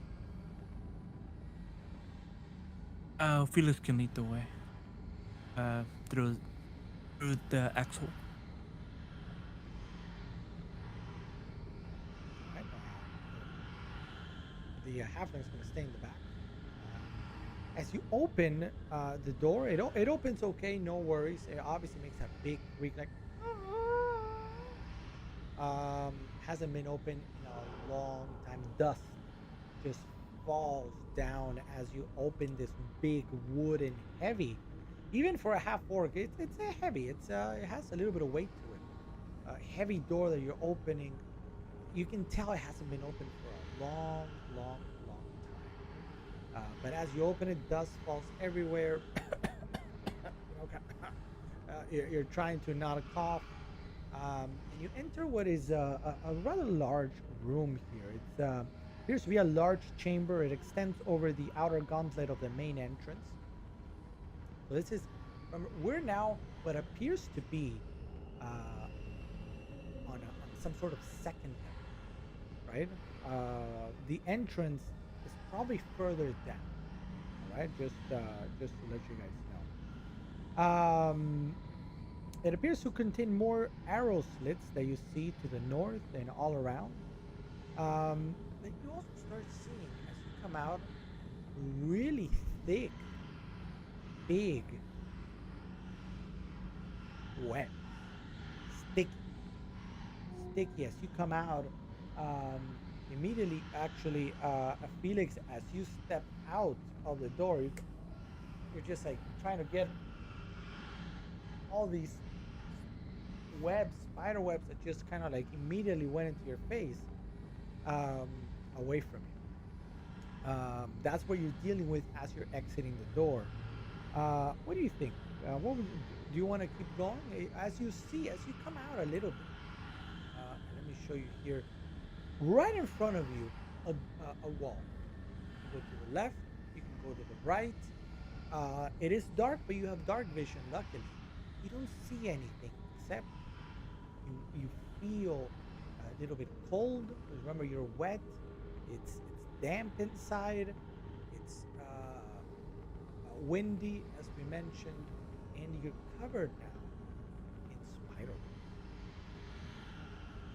web. My first thought is that why do I look like Sloth from the Goonies? I feel like I need to rest the game, sit there and go, "Hey, you guys!"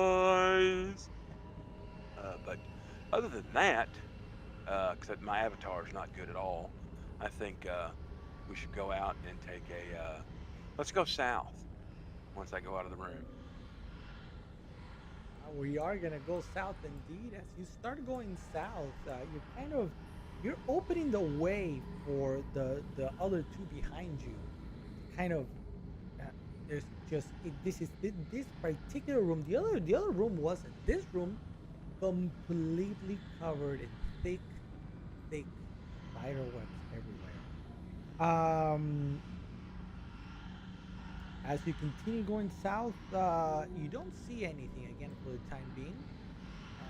But you're coming out of this particular area. Let me just move a little bit. Um, there's a couple fireplaces around that you can see. Appears to maybe have been used in the past as cauldrons full of oil. So this appears to be kind of like a defense room for the door downstairs. Like if anybody came around, they would throw stuff at them or whatnot. But these cauldrons are empty now. There's nothing there. The arrow slits have no bows, no nothing. That's all you kind of see for the time. All right, I moved down this way, guys. Just I'm obviously y'all can see the spider webs and that. Just pay attention, because I'm fairly certain Aragog is in here somewhere, and that. But let's keep. What is this room again? It appears to be the Upper Bastion, is what they call it, or what they used to be called. Again, a kind of like a defense room to pour oil down if anybody wanted to attack this fortress. So it seems like below you is the entrance, the actual entrance, where the orcs are at. They don't see you. They don't see you. There's no way for you to see them at the moment. But that's kind of to give you an idea where you're at. You're on that second level on top of the entrance, covered in spider webs. As you continue moving south, again, continues to be dark. You start like hearing like kind of like as if something. I think we should do a perception check to see if there's anything around us, good or evil. I'm sensing something. All right, so you can. Maybe I'm sensing foreshadowing. It's possible. Well, the only thing you hear right now is something appears to be moving. It's kind of like a little. I don't know if you guys can hear. Like you just hear. You hear something moving around. It's dark. Oh, you guys have dark vision, but still you don't see it. If you're interested, please go ahead and roll a perception check. See if you can figure out what it is.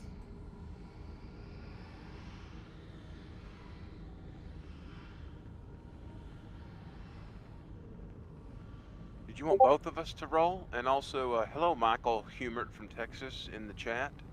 Hey, what's up, Michael Humert? Welcome from Texas. Thank you so much. Appreciate you. Thank you for joining. You can roll if you want to. It's up to you. It's not up to me. If you want to kind of investigate a little bit, you can. If not, we'll take Fozzie and we'll continue from there.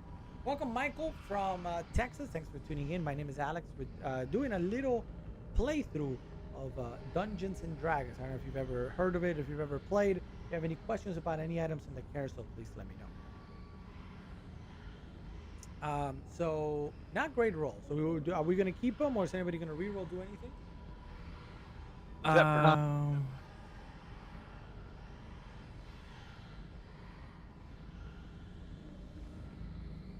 I think I guess it's just too dark to see anything. It's just can't sense anything. Much going on. Too much quiet. Too much.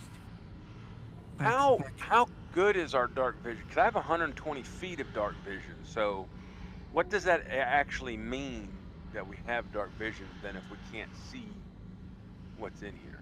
So, in dark vision allows you to kind of get a better idea of what's around, even in the dark. But it's not like you see as if it's daytime, right? Does that make sense? You don't have 120 feet is a lot actually. But for the most part, you see a little bit in front of you. You can see. But it almost as if you kind of had maybe like goggles, the nighttime goggles. It's not as if it's daytime. That's why you're still looking. You can see much better, but you can't quite see what's around you at the moment. And whatever it is appears to be hiding quite well.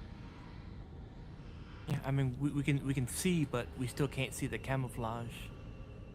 If they're hiding or anything, we can't sense their heat, sensor or nothing. So do you Can guys we- want to continue walking? Do you want to take? What do you guys want to do? Can we tell where the sound is coming from? From And is above? it? Can we tell if it's in this room or if it's a little out of this room? There appears to be the sound is coming almost from everywhere, but it appears to be the walls and the ceiling. Okay, listen, y'all need to be on the lookout because I'm fairly certain Aragog's children are all over this place and they're all over the walls and the ceiling. So it's gonna get a little rodeo out here with these spiders coming after us, and it's gonna be pretty quick. So we're gonna have a spider fight soon. But I don't know what else you want to do, fellas. If you want to keep going south or see what else we can find. Let's head south, away from the big spider. I say, well, we don't really know where it is, but as we continue heading south, all of a sudden, yes! Yes, you start seeing it. There it is. Not one, not two, but three giant spiders have been spying you this whole time as you moved their little webs. Their spidey senses started tingling, and they knew something was afoot. Immediately, they started moving around and they started looking at you. They've got you in their sights. It is time to. What time is it? Roll for initiative. Roll for initiative. So what does that mean? If you're new to Dungeons and Dragons, when a combat is going to take place, you roll for initiative in the beginning and you roll a d20, and that is going to essentially tell us the order in which the combat will take place. It is that time. Sean66 says it's time to roll for initiative. Giant, huge spiders, 8-legged, of course, spiders with little hairs everywhere. They're big, they're huge. They got big fangs, and they're ready to go nom nom nom. Everybody, let's roll a 1d20. I'm gonna go ahead and do my own here. Here it is, my die, and I'm gonna roll first for all the spiders, and it's a 14 right there for the spiders, and then we're gonna roll for my little bard in the back. And a 16. 16. And again, we're using the dice that you see there, the mystery dice from Dungeon Craft. So I'm gonna the dwarf is gonna the halfling is gonna go at a 16 on the initiative. We got 14. Did you guys roll a 3 and a 2? Is that correct? Yes. OMG. Let me welcome again CD. Welcome to the stream, CD. Thank you so much for being there. Hope you're doing great. It was good to see you. And again, Michael, you said D&D. Yes, you are familiar with D&D. Have you ever played it? Do you play any of the games that you see behind us? Let me show you here. There we go. Sorry about that. So we talk about all sorts of games, Michael. Anything you see behind you, whether it's Lego, whether it's board games, role-playing games, tabletop games, miniature games, right there with Warhammer, card games like Pokemon, Magic the Gathering, Lorcana. That's what we do. We talk about all the games, what is new, what is coming out, and we preview some of the things in case you want to get it at home and you want to get into the hobby, or maybe you're already into it and you're ready to get some stuff here on Amazon. Let me know, Michael, if you're still with us, what you're into, if any of this, or if you're shopping for something in particular. We also have a great side of the stream that is all about tech. So if you're looking at keyboards, mouses, controllers, headsets, microphones, I might be able to help you out there as well. Michael Hummer, thanks so much for being there. And CD, good to see you also. So it is time to, we already roll for initiative. We're going to go ahead and do the combat. Now, these spiders are going to roll second. What? Oh, somebody want to say something? Yes, sir. What did Mont roll? A 16.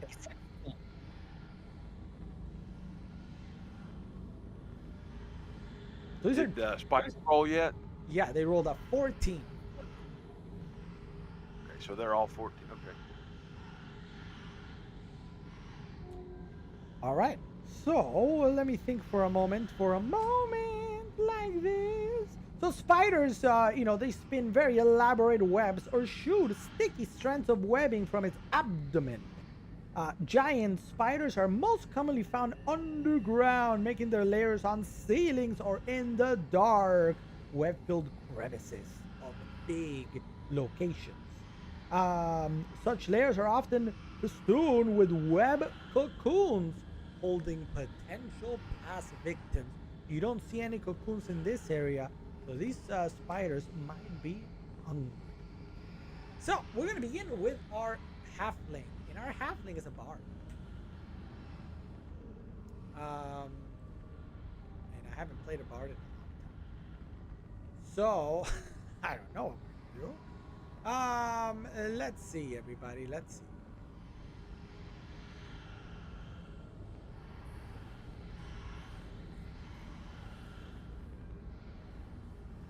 All right, so I'm gonna use my concentration here, and I'm gonna do a cantrip called True Strike. I'm looking at the spider that's in front of me, and I'm gonna point my finger. I'm gonna tell you, you spider, I'm gonna get you on my next round. So magic starts imbuing, coming out of my finger actually as I point at it. And the target, I'm gonna gain advantage on my attack on the next roll. So that was my first thing that I did there for a moment. So one of the spiders, I'm gonna have advantage of it on the next roll. But before, you know what? I'm gonna go ahead and I'm gonna play my instrument here.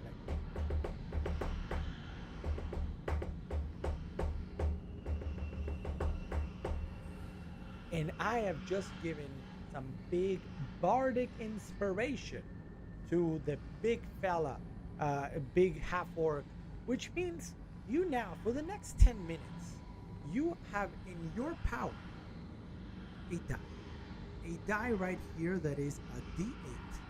This die right here is gonna be next to you, and what this is gonna do essentially, a D6. Whoops, a D6. You get a D6, Felix, and it says this: once within the next 10 minutes, you can roll this die and add the number that whatever comes out to any ability check, any attack roll, or any saving throw that you do in the near future. So if any attack roll were to actually almost fail, you can actually add this D6 to whatever roll you want, and you have that for the next 10 minutes, or for the next for this entire combat. You have access to a D6 to roll to add to any attack roll, ability check, or saving throw that you would like to do. With that, and you can, sorry, go ahead. It's just one time on the dice. You can only use it one time. You can only use it one time. Hey, I'm helping you. My drum is helping you. I'm just asking, making sure. It's mod. Yeah, you can use it on anything, and you are able to actually see that you rolled a 1, and maybe you want to add this. You're able to add it after the roll. You don't need to say it, I'm going to add it now, before you roll, so you can actually see what you rolled. If it's bad, you can add it. All right. So that's it. That was his turn, and we go to the spiders. The spiders, the scary spiders.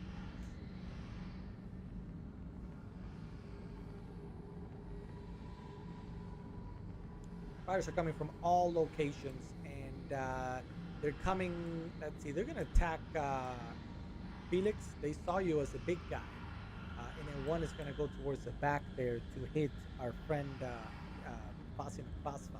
So Felix, they're coming for you. All right. Are you ready? Yeah, I'm ready. All right. So the spiders have the following. Spider climb. They can climb difficult surfaces without a problem. They have web sense. When in contact with a web, the spiders knows the exact location of any other creature. So that's how they knew that they were there, and they ignore movement restriction.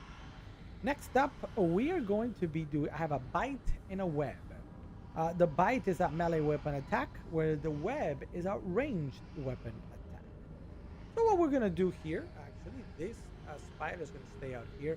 These two are going to bite Felix. You know what? Let's do it. Let's put it this way. That one's gonna go back there. This one's going there, and this one is gonna throw that web. So we begin with spider to the left. This one that I'm moving around, he's coming at you, and it's coming with a D20. We're gonna bite. It's gonna have +5 to hit. Let's see what happens. +5 to hit. You have an armor class of 11. Am I right? No, sir. With the new level up, I went to a massive 12 armor class. All right, 12. So I get a +5. I need a 7. I need a 7 because you need to equal or surpass the armor class to be able to hit your opponent. So I'm looking on this D20 right here. 7. Oh, it's a big 15. A big 15. So it does hit. It does hit, and it's 1d8 +3 damage. Here we go. Here's my 1d8. And a boom. Oh, I regret to tell you, Saya, it's a 7. So 7 + 3, 10 points of damage, of piercing damage go through on the target. Must make immediately a DC 11 difficulty check, 11 Constitution saving throw, taking 9 poison damage on a failed save. Oh wow, poison is coming at you, Saya. We got to do something. So go ahead and roll me a 1d20. We're gonna add your Constitution modifier. And you need to get more than an 11. Can we do it?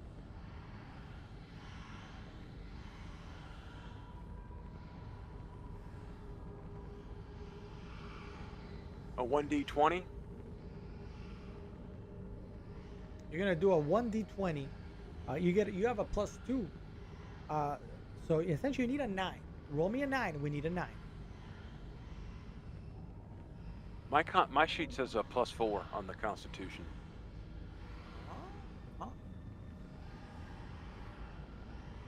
You may not have the updated one since I leveled up from level 4 last week when we leveled all of us up.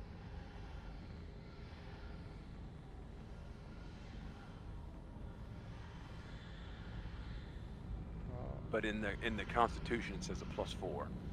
Yeah, you're right. I see it there. I saw the wrong one for a second. You're good. So you're gonna get a +4. You're gonna get a +4 to this roll. You're still looking for an 11. What do we get? A 6 + 4 is a 10. This would be maybe the optimal, either a reroll card or maybe the Bardic Inspiration. Oh, yeah, hold on just a second.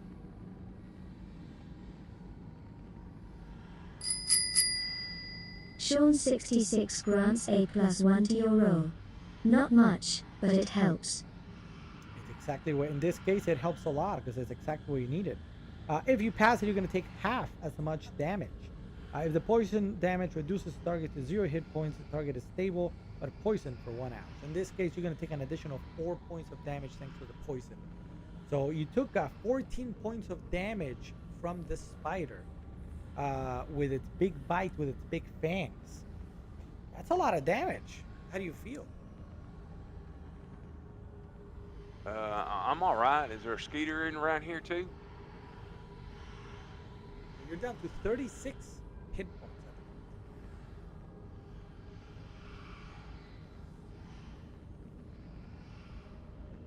Oh, I have a question. Now that we're sitting here and I see this, I have 2 Constitutions. So what's the difference? You have a Constitution saving throw, which is on your sheet on the left-hand side, which is the one that I saw the wrong number. That is when you're taking saving throws. That is what you're looking at, and then you have your general ability at the very top, and that applies for other things, difficulty checks, ability checks, excuse me, hit rolls, etc. Okay, I got it.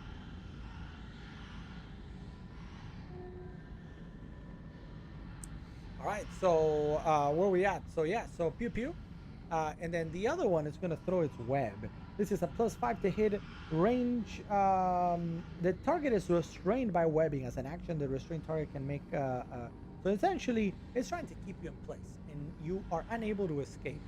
But I'm hitting on a +5, so again, I'm looking for a 7. This is a. Oh, it's a 9. I thought it was a 6, but it's a 9. So we get a 9 there, so it does hit. No real armor damage is actually done. You're stuck in place. You are stuck in place for the time being. Can't move. The other one, the one up here, is gonna go over to Foz. Foz, you're gonna try to bite you also. It is coming again with a +5 to hit, and it's a 10. 10. Oh, sorry. There's a 10. A 10 plus 5 is not enough to hit Fossil McFosfos. So as it went with the big fangs, you're able to deflect that at those big fangs with your big shield. Nothing happens here. We go on to Foz. You rolled a 3, right? Yes. All right, it's your turn, Foz. You got a spider in your face. What do we want to do? I will attack the spider and make some new drumsticks for our friend over here. How are you going to attack it? Apparently not very well. Oh, no. I think our dice is broken in the stream. So giant spiders have an armor class of 14. So a 4 is just not gonna cut it. Do you want to try again? Do you want to do anything with it? What do you want to do? Let's do a roll again. Foz YM Spoffos demands you reroll your last roll.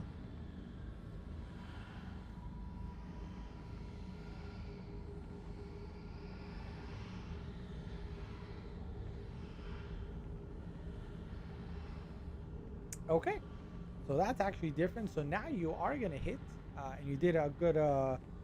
You do connect with the big spider, but we did a normal attack, right, with the sword, nothing fancy. Tell me a little bit about how you hit. Nothing and then fancy. Let's go ahead and roll for that advantage. And in your case, it's gonna be 1d8. Oh, as the spider is this. Oh, hold on. Let me, I guess, prepare this one first. A 1d8. So 7 So plus 4, as the 11. spider is standing there, doing that spider stance where they're shaking their little legs, I go and attack him. Maybe cutting off a little bit some of his legs to shave down some new drumsticks, and wipe him across the face. Or his little seemingly face. Alright, The very beady good. eyes. Very good. So you it's taking 11 points of damage down to 15. That's a healthy points of damage there. So we turn on to Felix. Felix, you're stuck in place. You took a big hit to the face there, but what do you want to do? I need to get out of this thing. How? What am I able to do? Well, you can still swing at the spider that's in front of you if you want to without breaking the web. If you want to break the web, there is a way to do it. You're going to have to do a difficulty 12 strength check. So that means we're going to add it, whatever strength modifier you have, and you got to get it at 12 or above. But that would be your action. So, do you want to... How restricted am I? Am I just held in place? I can't actually move, but I can move my hands and I can't swing. No, we'll do it that your feet are webbed to the floor. You can't move your feet. So there's a spider in front of your face, so you can swing at that spider. If you wanted to move anywhere, though, or when you say if you defeat the spider in front of your face, you're gonna have to do something to let loose or to get loose. But for right Okay, now, I'm gonna swing. I'm gonna attack. I'm gonna go frenzy, rage, and reckless. I'm gonna throw it all in here. So frenzy. When I'm in the frenzy, you make a single melee attack as a bonus. Rage is a bonus action. Enter for 1 minute, 10 rounds. Then reckless. When you make your first attack of your turn, you can decide to attack recklessly, giving you. What does it mean? I have an advantage on my roll. I'm gonna roll twice, and you get the highest. Okay, cool. So I can just roll the 2d20s. Exactly, and just in case you were we're looking at an armor class of 14. Yeah, I believe you get +7 to your hit. Let me double check.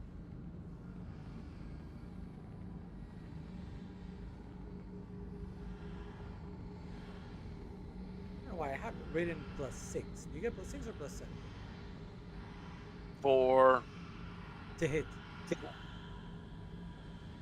oh, let me look.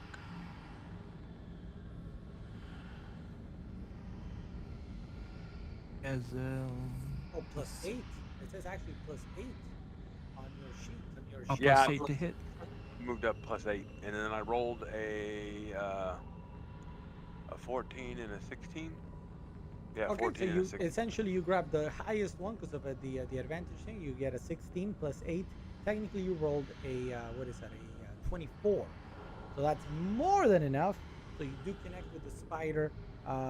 Let's go ahead and roll that damage, and then I want you to describe how you do the pew pew because you did hit the spider.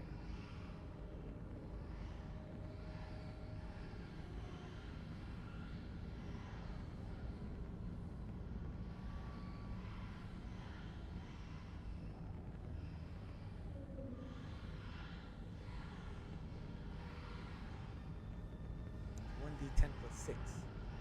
1d10 +6. Probably want to roll it again because there's a little typo there.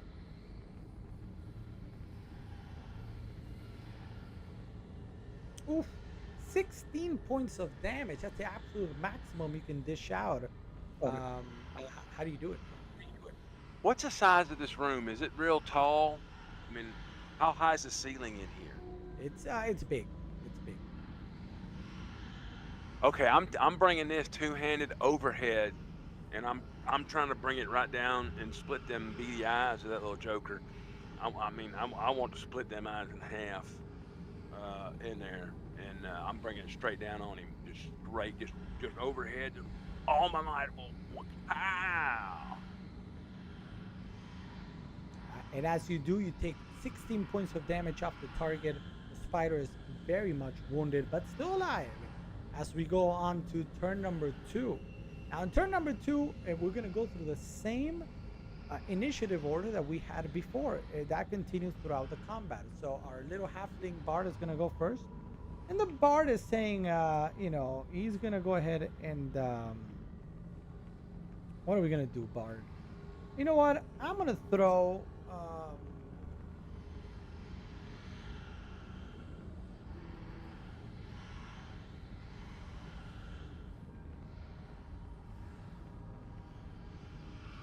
give me 1 second. I'm trying to see here real quick. I'm going to throw...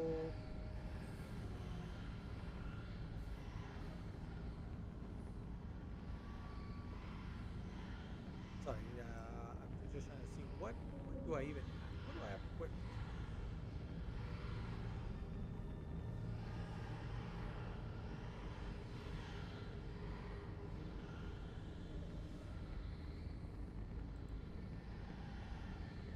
Alright, so you know what? I'm gonna go ahead and throw in. I've got a couple of daggers, so I'm gonna attack here twice with the dagger. Is that what I want to do? Yeah, that's what we're gonna do. So we're gonna go ahead and attack twice with a little. Oh wait, no. You know what?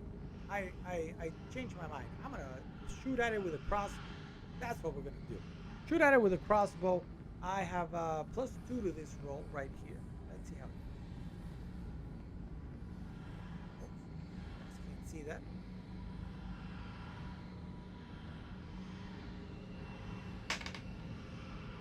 I get a 7 + 2, but I have advantage because of my the cantrip that I used last time. So 7 plus is not gonna do it. I need something better. Come on. Oh, and it's a 17. 17 + 2 is gonna be enough to hit the spider. So I'm gonna hit the spider here down here. with my crossbow. A crossbow's gonna do 1 second. What? I do not have.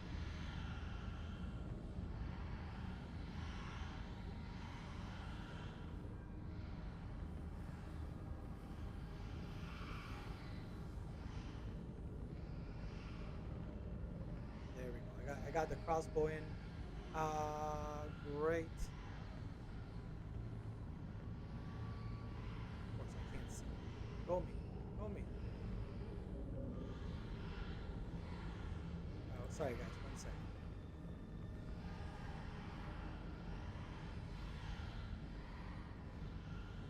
One d6 plus 2. There it is. 1d6 plus 2. Here we go. Nope, that's not. That's it. Wrong die. 3 plus 2. 5 points of damage go through. I do 5 points of damage on the that other spider. So it's gonna go down to 5 points. Not a lot of damage. Oh, whatever. We're trying. We're trying.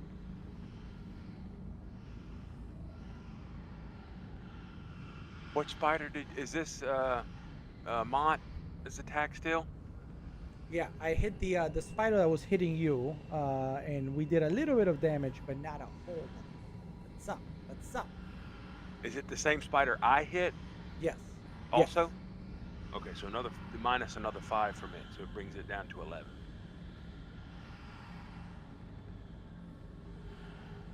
No, the spiders had 5 points. Because out of 26, you did 16, and it was a 10, and now I hit it for 5 more. What I was Yeah, what I was it's just my math's not here.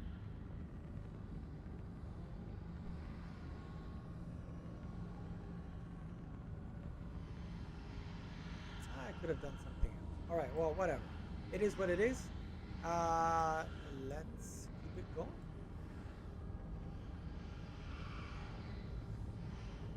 So that's going to be the spider's turn. All right, so the spider, we're going to start with the one right in front of our friend Felix. He's going to try to bite again. We're looking at +5 here. We're looking for a 7. Oh, it does go with a 16, so the bite does go through. This spider likes the way you taste, Felix. It's going to be 1d8 plus 3. Here comes a d8.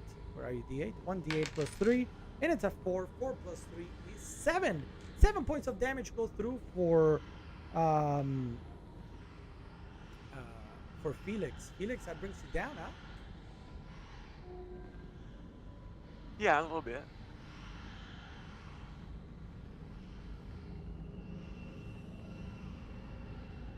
You're down to 29. 29 points of damage for Felix. And then the other spider is now going to shoot at Foz. The same web to try and make him not be able to move. Foz, this is coming to you with a +5 to hit. Sean 66 casts a flash heal. Target player is healed 5 hit points. Let's bring me up some. So we're back up to 34. Ooh, a 17 plus 5 is actually enough to hit Foz. Foz, as you are fighting your spider, you have been shot by a mega web of more spider web. You cannot move. You're now immobile in your location for the time being. And we go to the last one. The last spider is going to try to hit at Foz one more time. This time coming to Fox with a bite. Again, +5 to hit. Oh, 19, Foz. Oh no, that armor is not doing what it used to. 19 points of damage go through. That means we're gonna do 1d8.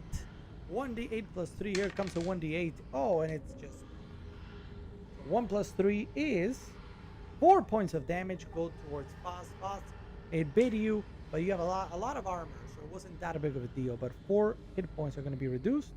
And now you've got to succeed. You've got to succeed on a poison check with a DC 11. Constitution saving throw. Let's take a look at your sheet. Your Constitution saving is at +4. Go ahead and roll a 1d20. and we're gonna add a +4. You gotta get to 11. If not, you're gonna be poisoned.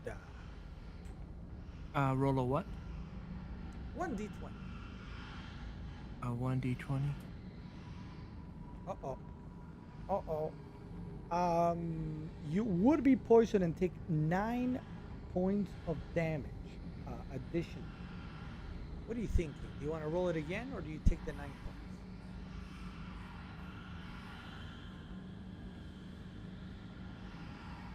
I will re-roll it. Okay.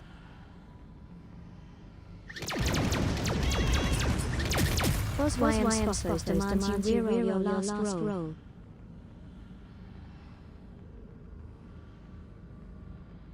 Big welcome to Seabass, by the way. Seabass, Emily Gillum, welcome to the stream, Emily. Sorry if I'm a little bit late to welcome you. Thank you so much for joining us tonight. If you have any questions, please let me know. And Jennifer Lude, welcome to the stream. Jennifer Lude. All right, so you re-rolled a 7. A 7 plus, what did we say? Plus 4 is 11, exactly what you needed to avoid that poison damage, but you still take 4 additional points. So that brings you for a total of 8 points of damage down. Pause. Uh-oh, uh-oh.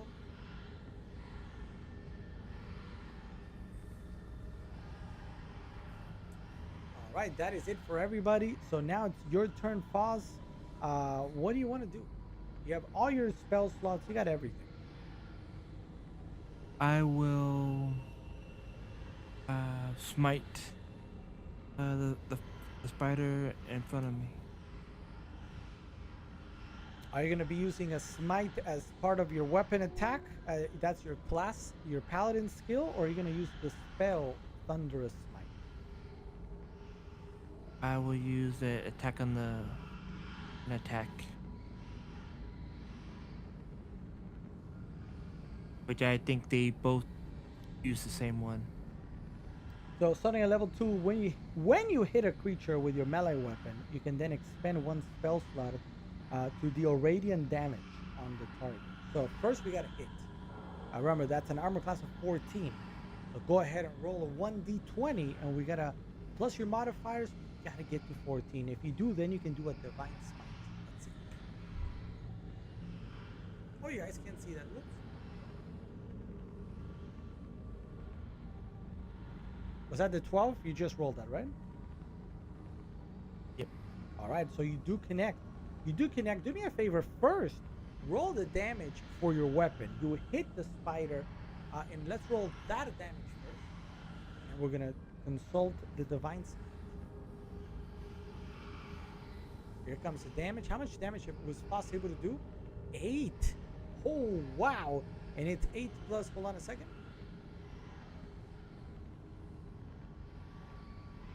Plus 4.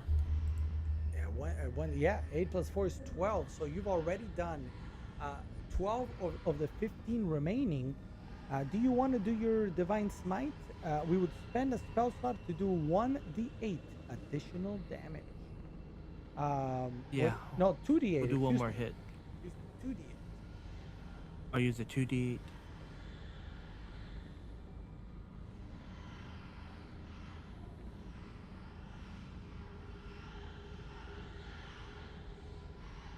So 8 additional points of damage. So describe for us and everybody watching, you're gonna swing through, and then a Divine Smite is gonna finish this spider off. How do you do it? Well, as the spider's on its last legs, and I swipe at him, the radiant damage starts to shine in his face. He can see that the end is coming, and that the room grows brighter and brighter, seeing the other spider in the distance. As the light grows brighter, it just somehow makes the spider explode into little drumsticks for our little friend there.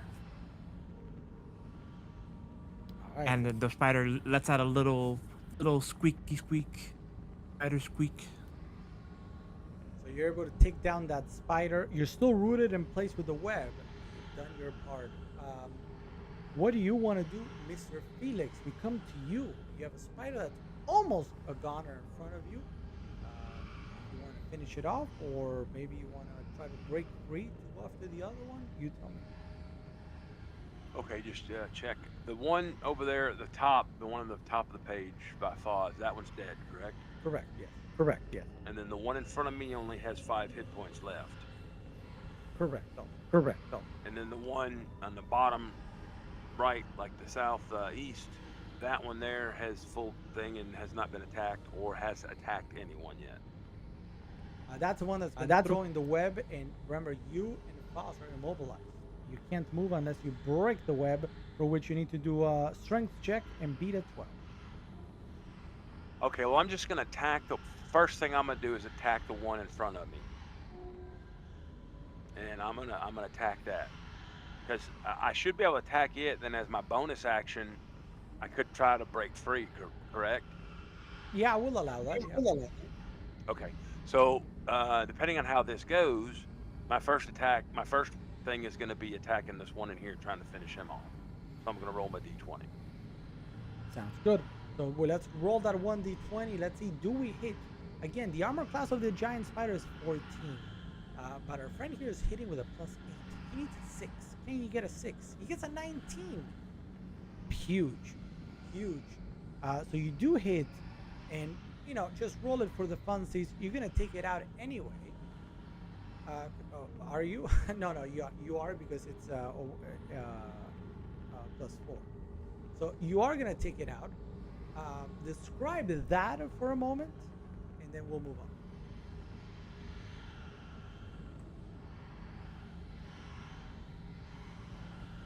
That's a +4? Oh, it's 1. Oh no, 1 + 6. No? Yeah, his is a +6. 1 Yeah, + plus 6. 6. Oh yeah, okay, never mind. I'm a little lost for a second. Yeah, so I take it just both handed and just straight overhead, and I want to unlive this feller and remove his eyeballs and head from the rest of his body, and that way Mott can get some plenty more drumsticks and all that stuff. And of course, as I get ready to go and just swing, and I'm swinging overhand, and that I'm gonna go, hey you guys, and then I'm gonna swing, and then after I swing and knock him out, I'm then gonna take care of the webs on my feet. All right, so it's a bonus action, will allow you to try to break free, but you've got to beat a 12 with your strength modifier. Can you do it? Can you do it? Let's see that roll. Do I roll a 20 on this one? 1d20, and we're gonna add your strength modifier. You gotta beat a 12. And your strength modifier is +5.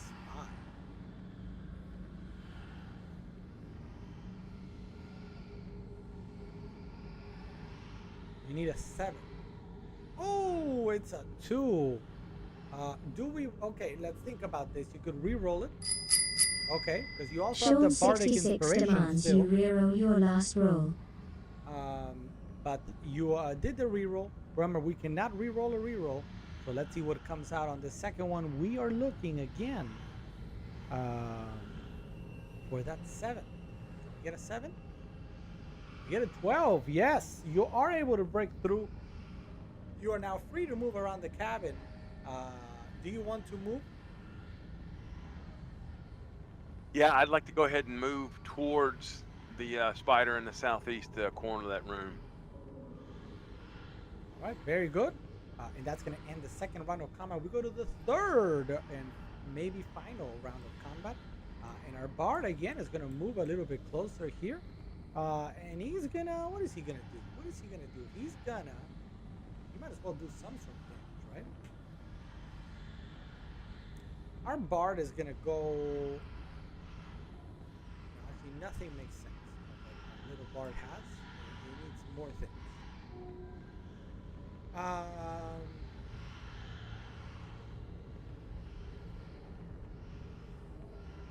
So yeah, we don't really have a whole lot. We don't have a whole lot, so we're just gonna instead. How about the bard sing a lullaby, to try to make the spider go to sleep there? It can, but as soon as anybody hits it, it's gonna wake up and it's gonna do nothing. Oh, I mean, it could. Well, I mean, it could. I guess. I guess we could put it in sleep so it doesn't attack me. So I guess it could do that. So it'll try to do that.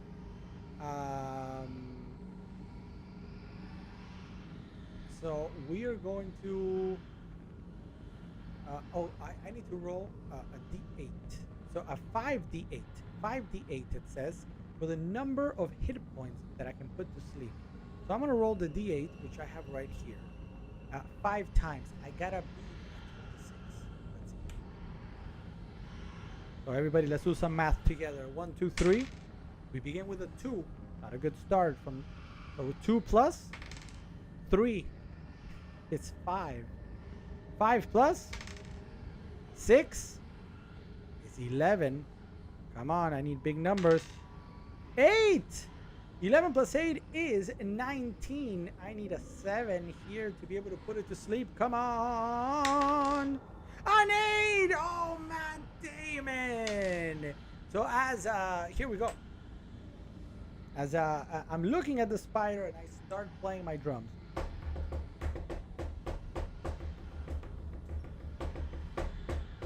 All of a sudden, like a little lullaby, like a very relaxing painting of Bob Ross. The spider goes and goes to sleep right there in front of everybody, and it's going night, night. And that's gonna be my turn.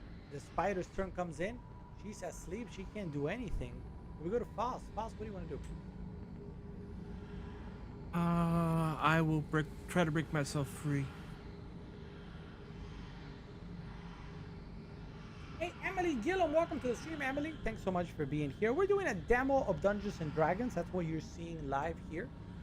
When it comes to the way we handle our stream might be a little bit different from what other streams you have seen here on Amazon Live. I like to showcase games and give longer demos of how a game plays. So I think are we showing any Valentine's Day? Technically, everything's a Valentine's Day gift from the stuff that we talk about. So I turn the question back to you, Emily. What, I don't know, are you buying for a significant other? If so, what is that person into? What is that person looking for? What do you think you might be looking for that person? And if it's something related to the games or tech, I can probably help you out. But you got to give me a little bit more. Anything can be about. So you want to break free. I want to break free. And you got to roll a 1d20. We're going to add your strength, which I'll double check in a moment. It's a 4. It is indeed a 4, so we're gonna add a +4, and you gotta beat a 12. So you're looking for an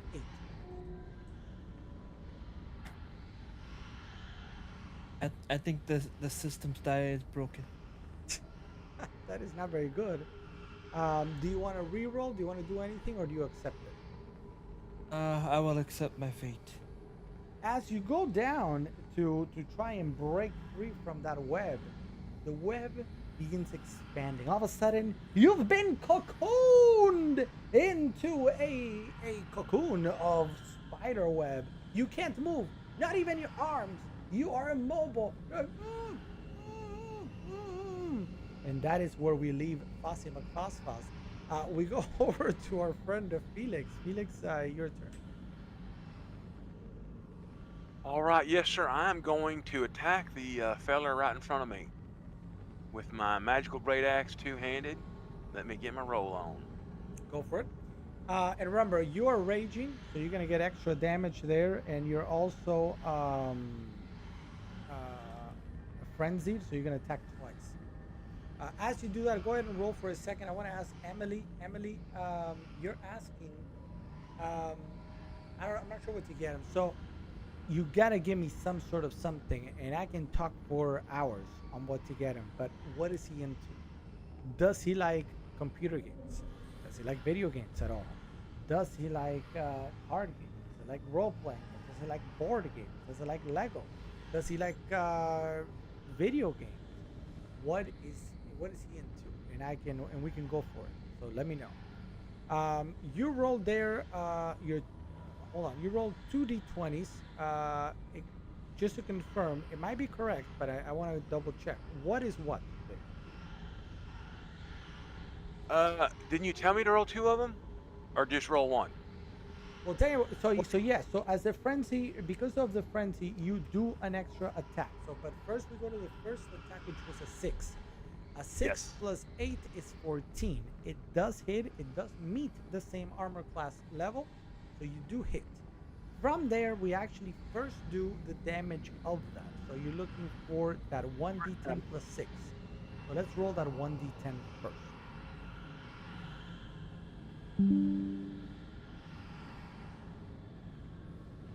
So that's 9 points of damage that are gonna go through. Describe. I'm gonna edit there the life or the hit points. Describe how you do that attack. It's 11 points because I get the +2 on the rage. You do. That's correct. 11 points. So it goes down to 50. This one here, I'm kind of swinging over my right shoulder and going kind of a cross-body swing, and I'm trying to hit it like kind of in between on the shoulder. What might be a shoulder? Well, there's like 27 shoulders for a spider, but right by the head and that. So I'm gonna swing and do a Judy chop on it with that axe. And now I'm gonna swing my second time. All right. So now that is excellent. Now with our frenzy, we get a second attack. So let's roll out again a 1d20. And again, we're trying to beat that 14. You got a +8. You're looking for a 6. If not, we're gonna be in deep trouble. It does hit. So it does hit with the frenzy. Pew pew pew pew pew pew pew. Now we're gonna do that attack one more. Not attack. Excuse me. Damage one more time. Same 1d10 plus 6. If you get a 8 plus 6 is 14. Let's see, sir.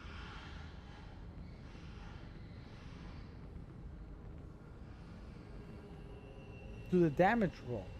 So you actually do take it out thanks to the damage roll from your rage.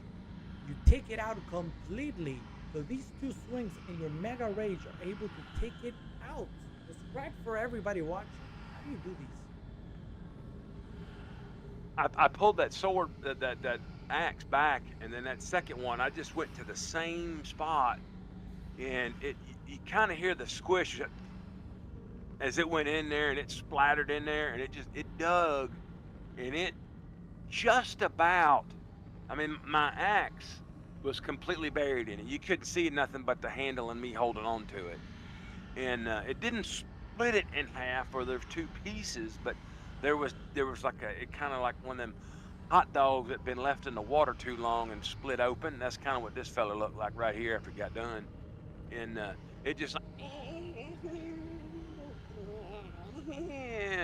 and it just I pulled that axe out, and it just kind of keeled over onto its back, and you see all the legs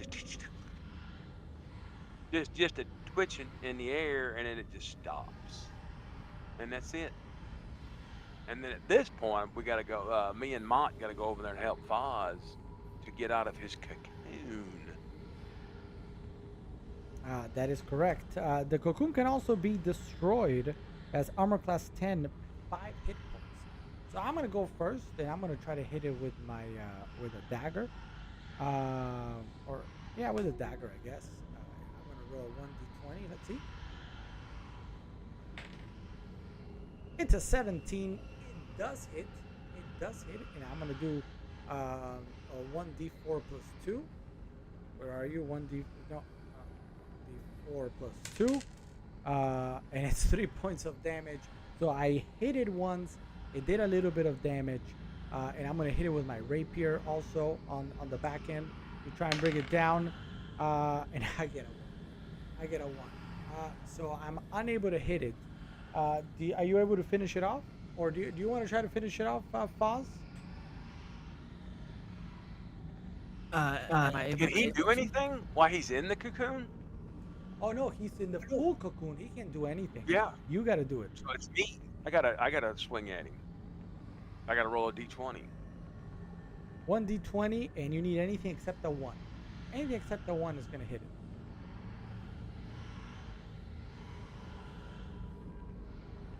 It does. It does, and it's going to do the. You feel free to roll the 1d10, but it's going to do the damage that you need regardless.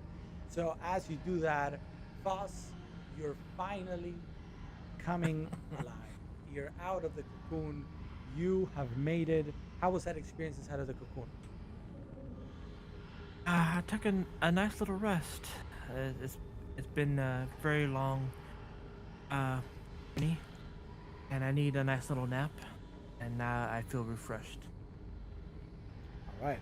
So with that, guys, we've just had a little combat encounter with the giant spiders. Our adventurers came out okay, and we're gonna take a short rest here because that was tiring. And we're gonna come back in next week for more of Axholm, the Essential Skid, and the Dragon of Icespire Peak Adventure. If everybody could kindly give a big round of applause for our volunteer adventurers, Fassi McFasfas and Jean-Jean. Thank you so much, guys. I hope that was fun. Yeah, so much fun. I was You said we're taking a short rest or a long rest? I think, did anybody really use anything? We can probably do a short rest, which is going to give us back some health, and just keep going. Foz didn't use any too much. I mean, I think I pretty much lost my rage and all that, unless it'll come back and I can do it again. Or how many do I have? I'll double check real quick if the rage and all that requires a short rest or a long rest. But we'll make it just for the fun, for the funsies. That you're gonna get everything back anyway. So we'll do either a short or a long rest, and we'll have it so you.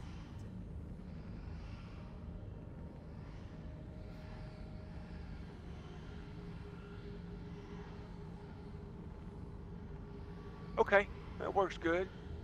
If we hey Foz, we're sitting here like this, and Mott, it's kind of made me a little hungry. You think we should maybe eat some of the spider, or see if we can whip something up to eat? Hey, Mom! The meatloaf! We want it now! The meatloaf! Hey, Mom!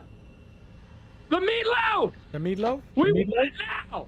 The meatloaf! All right, so that Impossible was spider.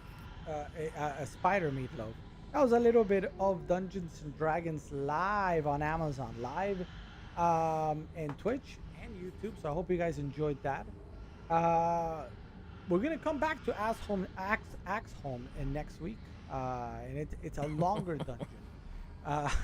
It's a longer dungeon, so we're gonna probably be in there for a little bit. That's what she said.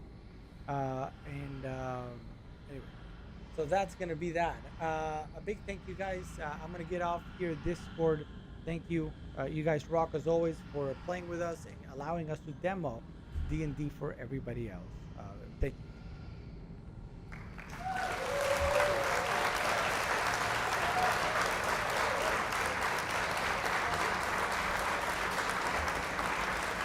And for everybody watching, that was a little bit of Dungeons and Dragons, the Dragon of Icespire Peak campaign, available in the Essentials Kit and available in your carousel. It is also part of our big premium game club. And don't worry, the basic game club also has a D&D starter kit, but that one is the Dragon of Stormwreck Isle. So no matter which one you choose from our subscription clubs, you're gonna get something D&D related at some point. So you also can get into Dungeons and Dragons and enjoy what this game that's been around for 50 years can do. Oh yeah, I gotta stop the music or the sound effects in the background. There it is. So with that, everybody, I think we're gonna pretty much call it there, unless there are any questions in the chat from anybody watching. I know Emily, you had questions, Emily. can any more, if you're still there, Emily, absolutely any sort of guardrails that you can give me, and I'm happy to help. Let me know in the chat, and for everybody else watching, if you have any questions, let me know at any point how I can help you. Whether you're looking for Valentine's or just something for yourself, or you want to get into a new hobby, you're looking for something new to do, whatever it might be.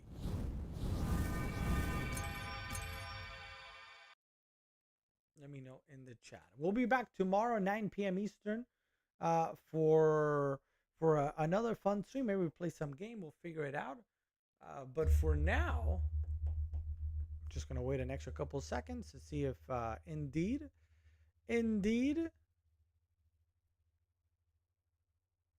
that is that. Yeah, we'll be back tomorrow 9 p.m. Eastern. Thank you everybody for watching today. I hope you enjoyed it, and I hope to see you again very soon. Does Chrissy have an event? Yeah, she does have an event, but it got moved a little bit earlier. It's at 6 p.m. So unless it's I don't know, some sort of crazy something, she should be back by 9 so we can be on. Tomorrow we'll see what we do. We might play some games, maybe go back to Zelda, which we haven't played in a little bit, and just kind of take it from there. So I hope everybody enjoyed it. I certainly did, and we'll be back tomorrow for more. Don't forget, hit that follow button, and follow us on our social media. We're on TikTok, YouTube, Twitch, and here. And we'll be back tomorrow for more. All right. Thank you, everybody. Let's put the music.